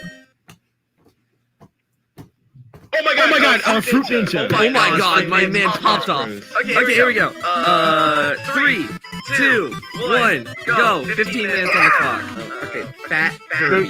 The Google search is for Thanos PNG. Okay. So much wrong with Fat Kirby and Google image results. You're all animals. We're off to a good start, I see. Today, we realized the Failing Four understood how messed up the internet was. Yes. Failing Four, losing their innocence. Oh, God. This is the most highest def Thanos chin I've seen. The what? The most high def Thanos chin I've ever seen. I will send you a screen really quickly of just this chin. You'll see what I mean. Oh. That's kind of Mario Demasi. That is kind of Mario Demasi. It's also depressed. It's the depressed version. Depressed version. Kind of Mario depression. Mario Depressmacy. The Tetris 99 one. The Sonic 99 that did not work out. No, No, it's another fake kid. It's PNG is the worst. Kiss PNG enemy of the If you actually go on it and download it, yeah. But that's an extra step that we have the time. We don't have You gotta be really not lazy to do that kind of thing. I'm not up to that challenge. Let's go, Thanos. Okay, sis. Let's go, Sam. Let's go, Thanos. Yeah! Play Thanos. I like this one. It's just a pineapple. That's all it is. It's just a pineapple. We have 9 minutes left on the board, people. He just sounded so satisfied. Yeah, whatever shall I do? No, I didn't even drag in. I saw the Kiss PNG image before I dragged it in. I'm like, oh no, it's a trap.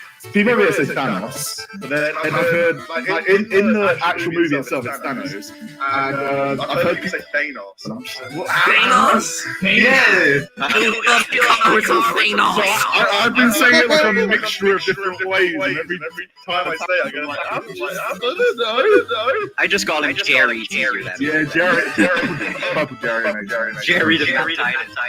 Okay, I dare to say satisfied with mine.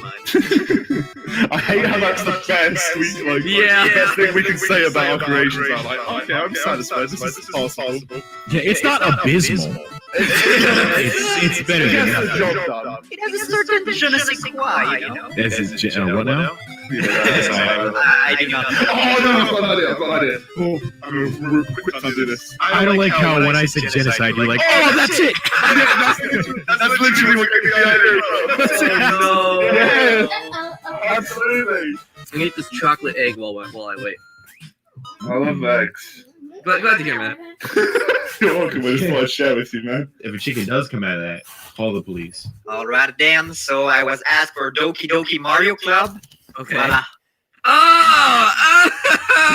Oh dear. It's me! Oh no! Let's go! Let's go forever. My heart. Okay.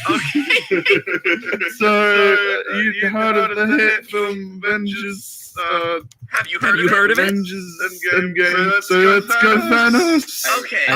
I really love how Why is his face so egg-shaped? Because he's a Pokemon. Oh, of course. Egg-shaped. Yeah, it's the iconic nature of every Pokemon. What do you mean? I have a genuine, honest question for you, Fires. Okay, go on. What does this have to do with genocide? Okay, so when you said genocide and the Infinity Gauntlet wasn't there, so I was like, okay, well, I've got to put the Infinity Gauntlet there. Okay, understood. Okay. Why didn't you call it Pokemon Sorry. I'm sorry. Okay, well, you just lost. Yeah, sorry. This is I have no explanation for it. It's just Smash Bros with vegetables.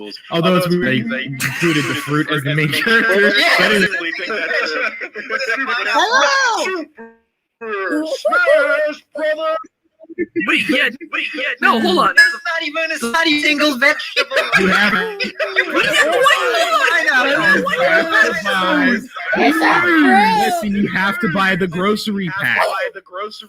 There's a seasoning S. Yeah.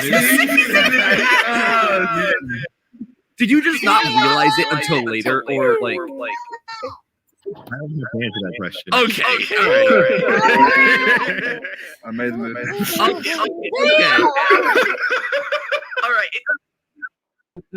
Help you know. You can't save it just like that, but I gotta admit, I respect the effort. Curb Maridamacy. He's a roly boy. And the DDF in a strong face. Yes.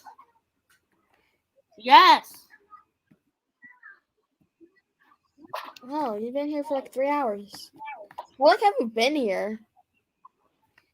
Like a few seconds.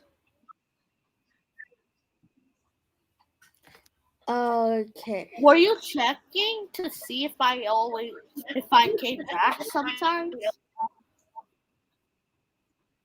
Yeah. Wait, I don't Who have name those. is Sanic? What? Who name is Sanic? I have no idea. Who is Sanic? It says.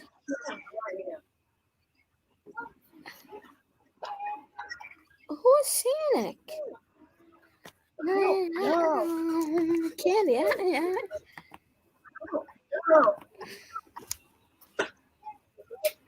Are you happy I'm back? Start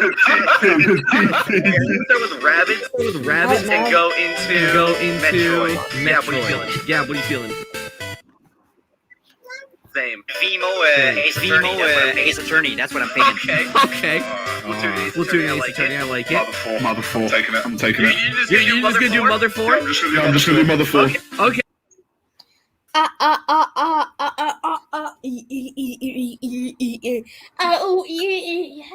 Let's spinner.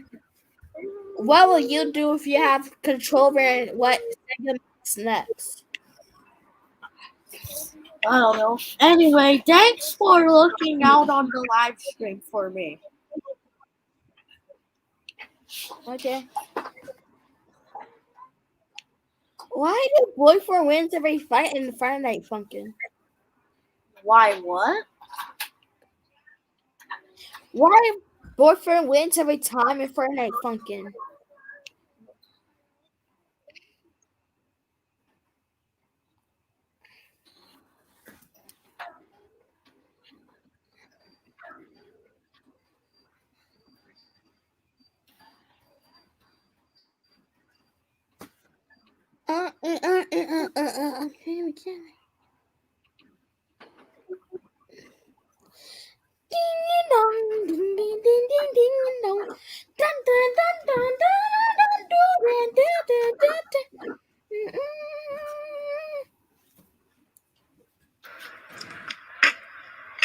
Try whole grain bread. It's far better for you. Of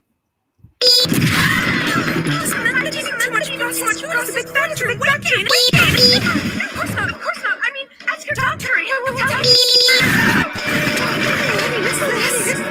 I have studied the martial ways of fighting me in an argument. you dare fight me in an area to the sword, my self-righteousness.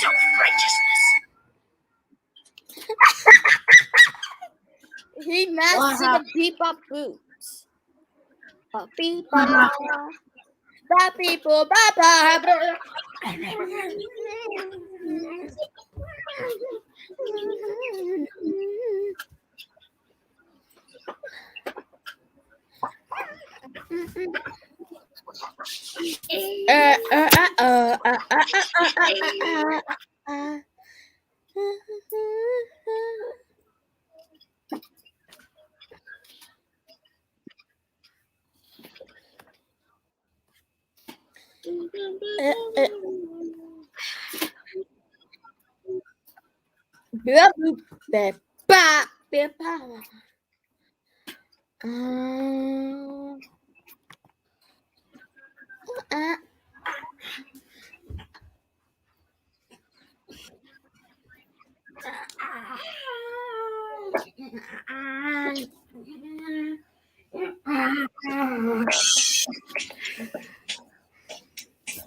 Three, two, one, go.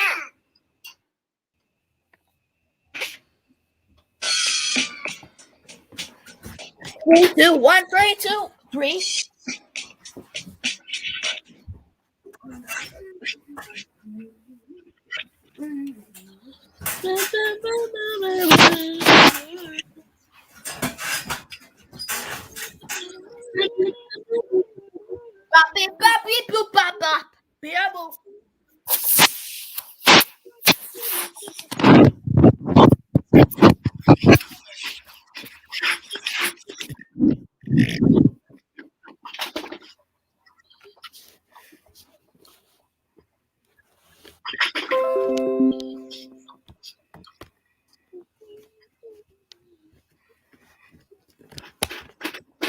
Three, two, one, go. Before we begin, I want to give a shout out to Bai is Japan's leading proxy shopping service for Japanese online stores and auctions. In layman's terms, think of it like eBay, but specifically for Japanese goods. Because as we all know, Japan always gets the cool stuff. It's honestly pretty easy to figure out. You're given a few options to choose from, but I personally go to the Mercari section. That's where you'll be able to find all the video games, trading cards, and anime figures. And from there, you just gotta search for what you're interested in. For example, I love Kirby, so simply typing in Kirby will bring up all the cool Kirby exclusive products. You can only and you wouldn't be able to find it anywhere else but in Japan, unless you're willing to pay a fortune from a store. But actual Japanese sellers are priced incredibly low and fairly. So what are you waiting for? Click that link down below and check out all your favorite Japanese exclusives and every new you need it until now.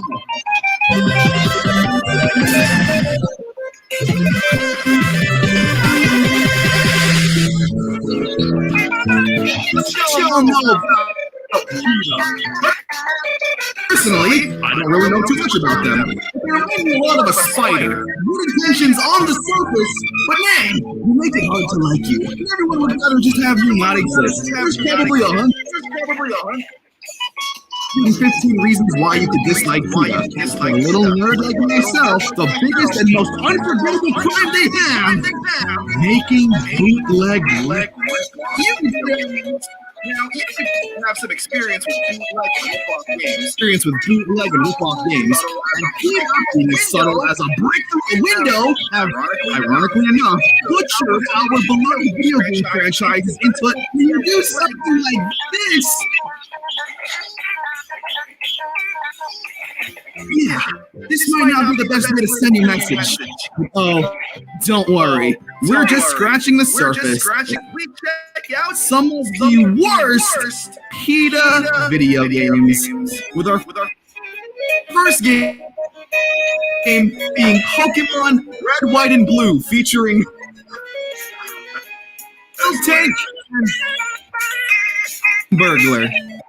Oh my god, and creepy pasta. Oh my god. More Pokemon. in real life and saw how we treat animals. Oh, are you too late to help? I've told you 4 times already, you old cow. We own you.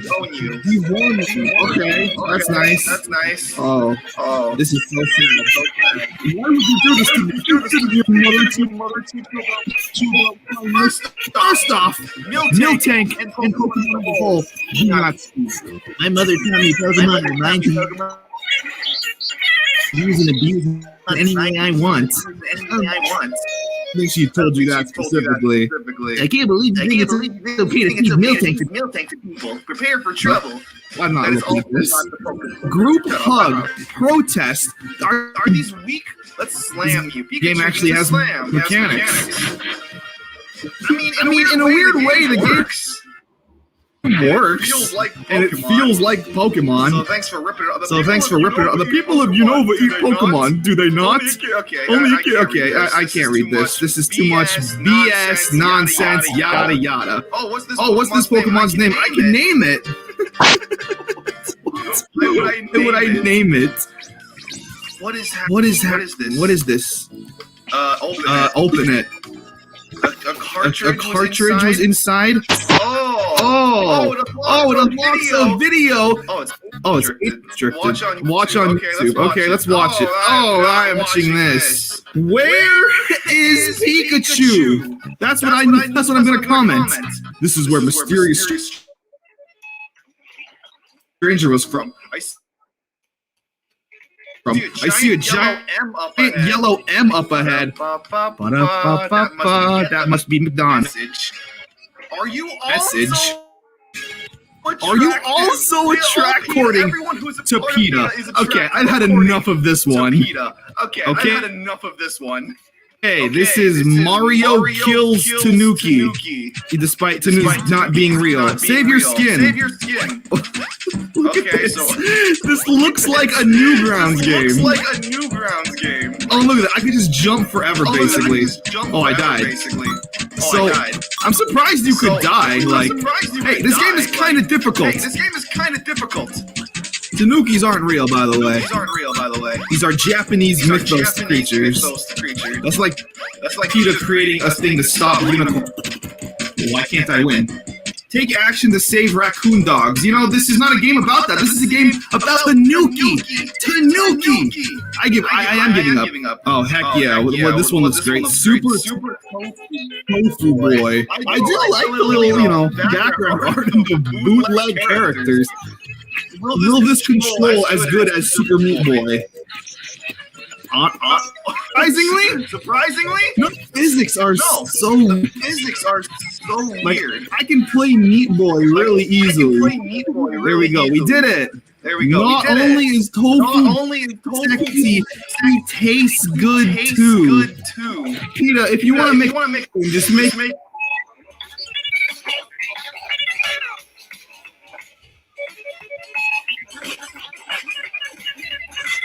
Play this all the way through, just to hear your message about not eating burgers. That was pretty good. Oh, super! PETA, please don't make a fun game. And then the game is on this tiny screen. I am using ad blocker on this site, by the way. Keep funneling. I'm an adult. Nugget? Chicken. I want to play Spitball Anderson. Okay, Nugget. I can't. You're what? I'd like to thank you all being here for the open my vegetarian restaurant. When did you get what again? Hey man, let's keep it real. A lot of it's welcome. Anderson is our toy too.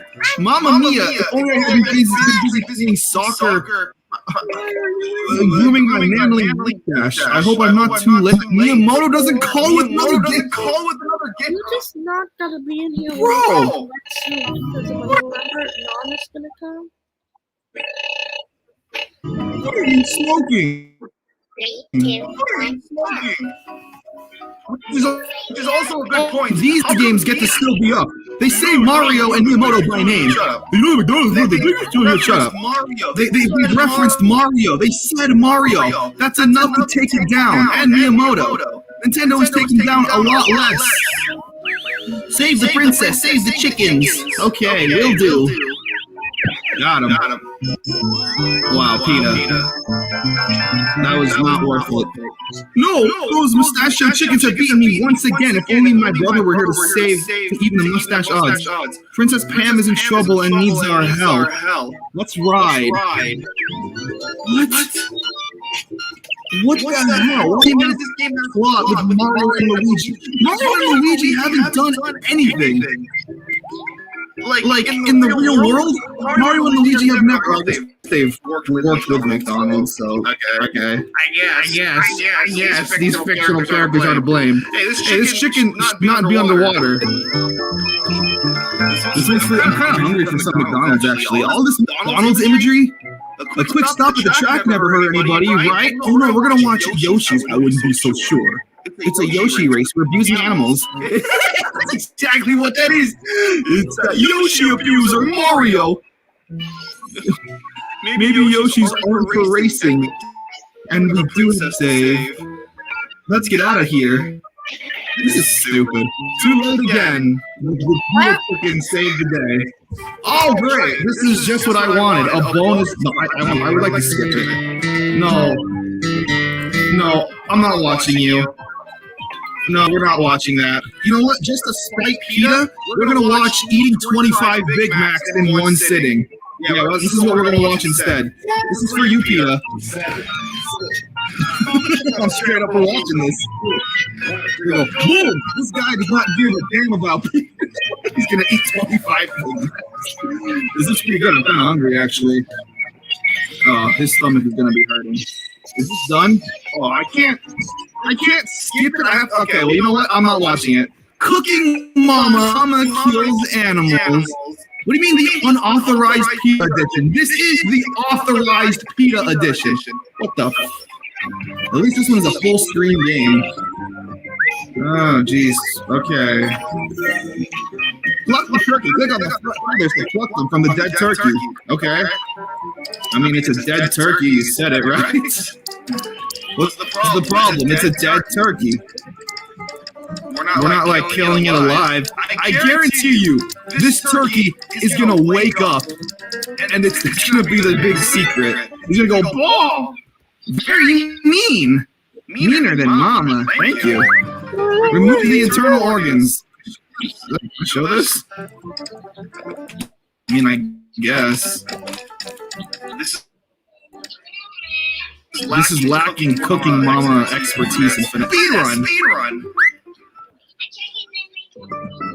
8 seconds.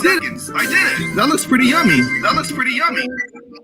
Birds have their throats slit while they're still conscious. Oh, Jesus. Okay. Okay, here we go. Let's get the butter. Let's get this. Okay, and some of this. Okay, some of this, and some of this. Oh, you actually got. Wow. This is stupid. I mean, we're doing it. It's delicious. Cook the turkey. Okay, on. I am kind of sad. We gotta time it. Boom! Why would you do that? Why would you actually have, like, it's working out. Oh, that looks delicious. Now, there's a few other games on here, but I just wanted to pick the ones that were the worst leg rip-off trash, like Mario, Mama. All in all, a terrible time. Would not recommend it. And I'm gonna go film myself eating 25. I am kind of sad. Yes. Why? Cause so the original week is the original week for my socks is let me share my screen.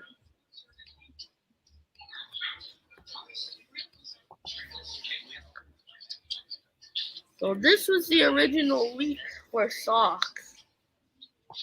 But the problem was. Well, let me try it first. The problem was. You're a tricky. The problem was that I didn't know how to change the messages.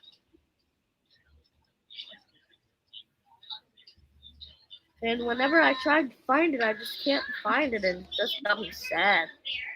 Click the message on screen. Click the message on screen. Click the message that is speaking. Go to Scratch.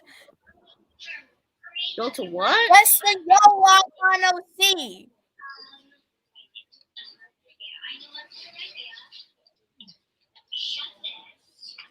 Just release it. Stop holding it. You're at the sprite. You're literally at the sprite right now. Get it edited. Go to code. Okay.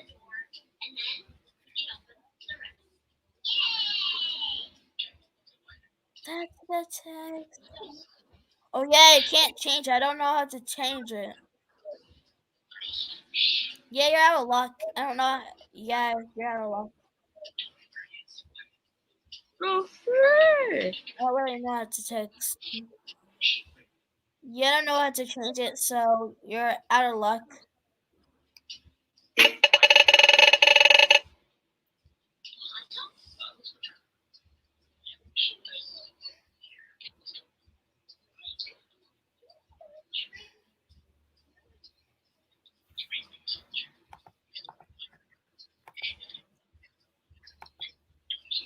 This is suck.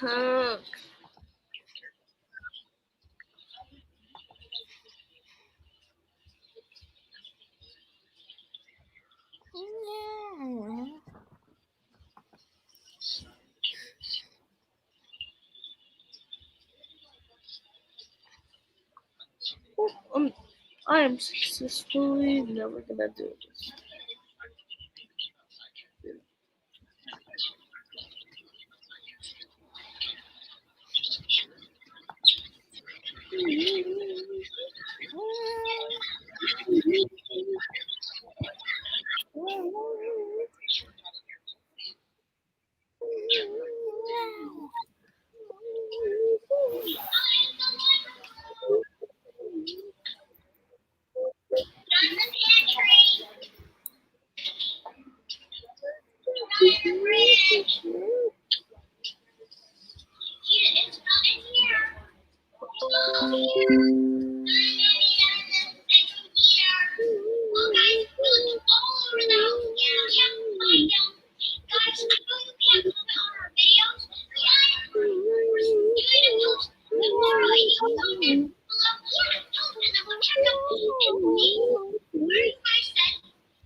Nobody's fast.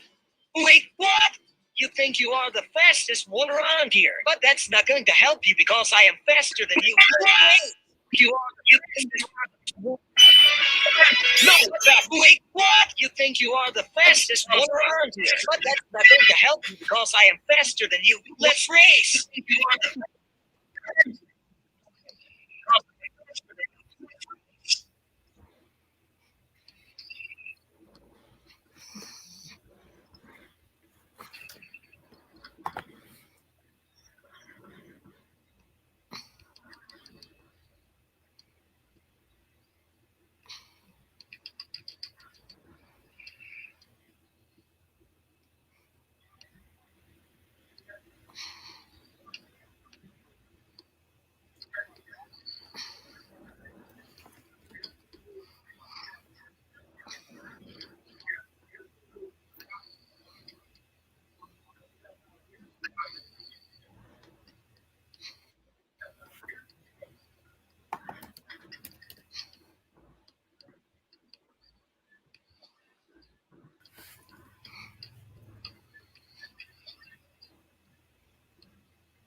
think you are the fastest one around here, but that's not going to help you because I am faster than you. Let's race. Wait, what? You think you are the fastest one around here, but that's not going to help you because I am faster than you. Let's race.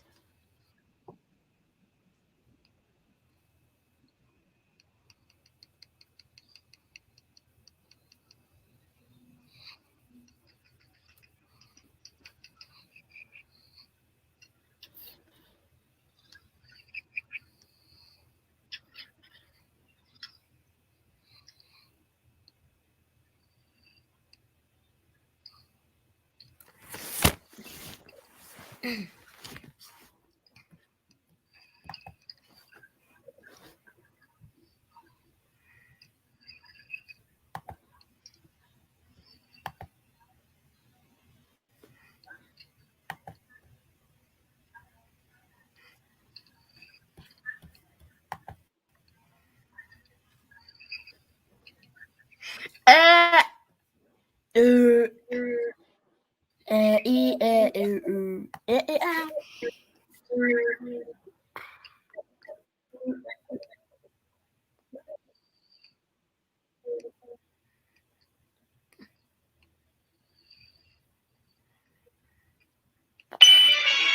No, he's fast. Wait, what? You think you are the fastest one around here, but that's not going to help you because I am faster than you. Let's race.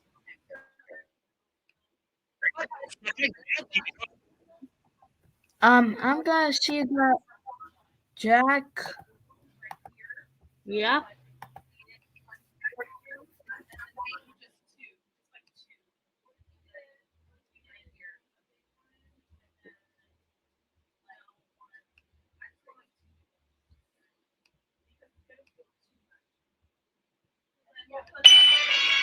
No.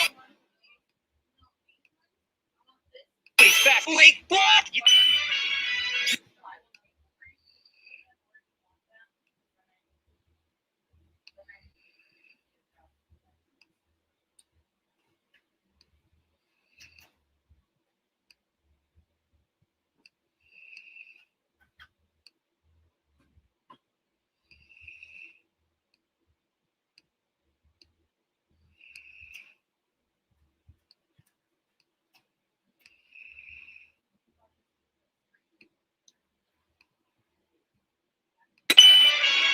No, he's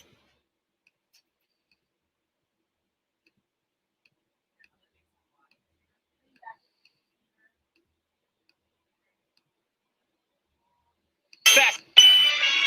No, he's fast. Wait, what? You think you are the fastest one around here, but that's not going to... No, he's fast. Wait, what? You think you are the fastest one around here, but that's...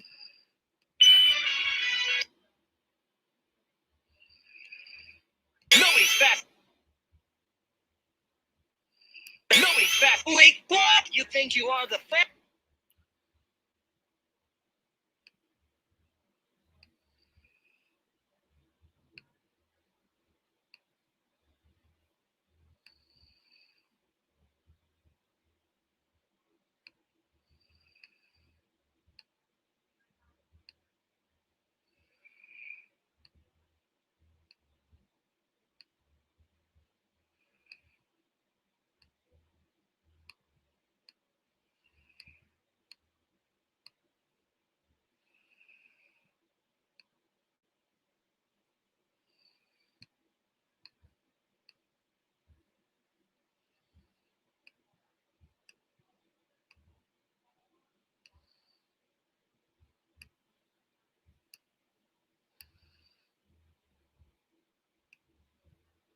No, he's fast. Wait, what? You think you are the fast...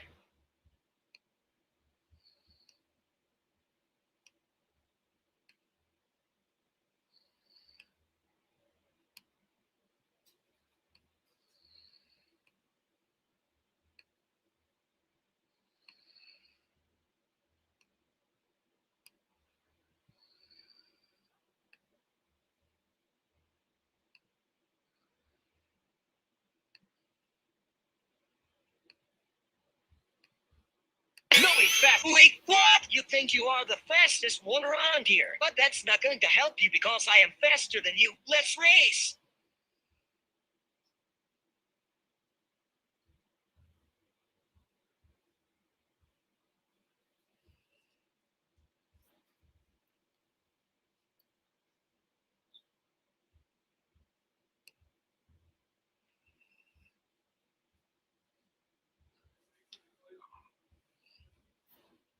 Alana? Alana? Alana? I can't see what. Are you sleeping? What? Yes? Or no? Nobody's fast. Wait, what? You think you are the fastest one around here.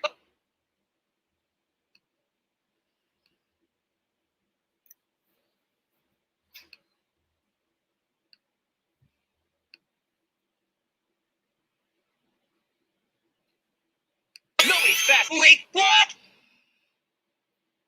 Nobody's fast. Wait, what?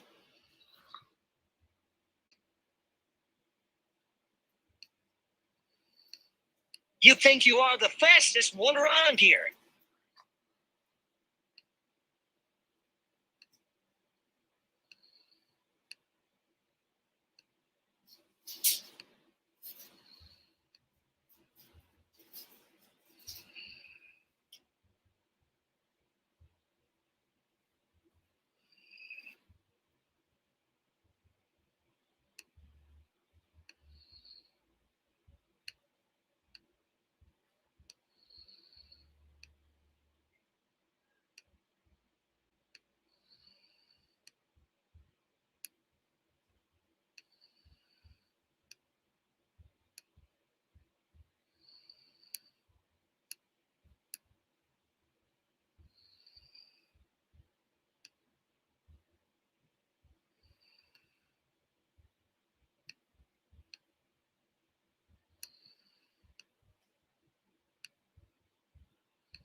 Nobody's fast. Wait, what? You think you are the fastest one around here.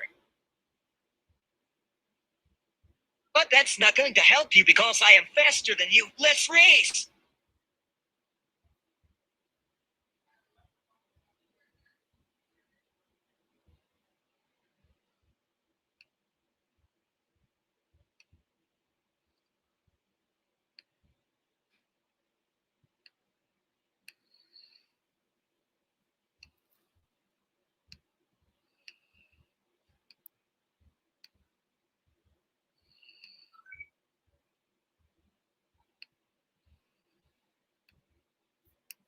Heck nah, I'm your replacement, so I get to do whatever I want.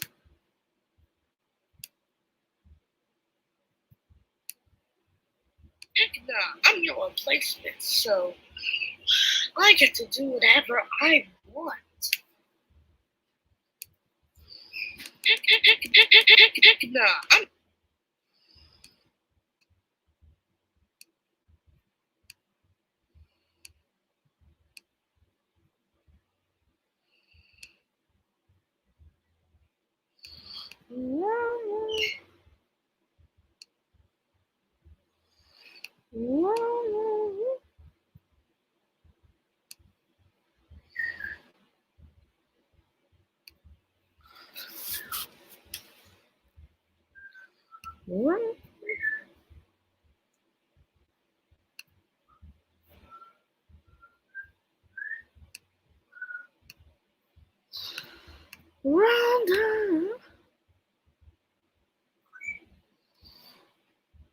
Nobody's fast. Wait, what? You think you are the fastest one around here? But that's not going to help you because I am faster than you. Let's race. Heck nah, I'm your replacement, so I get to do whatever I want.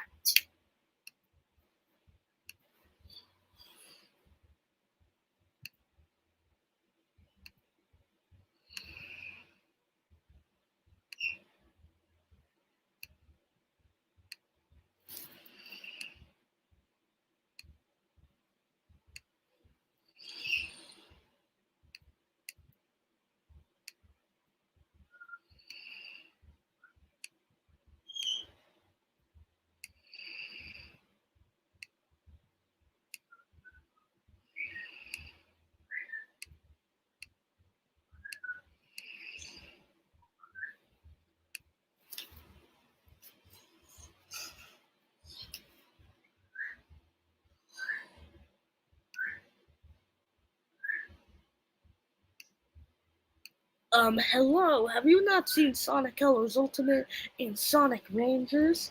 I'm still the protagonist. You're just a movie Sonic who doesn't know his parents. I don't know either, so I don't know why I said that.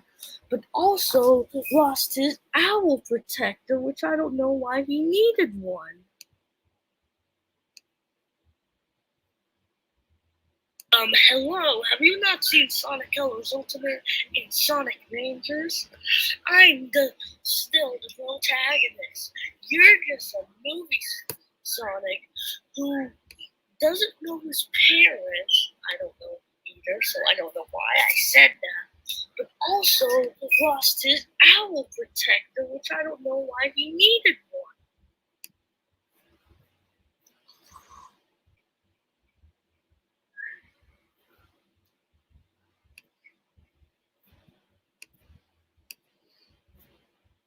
Round and round.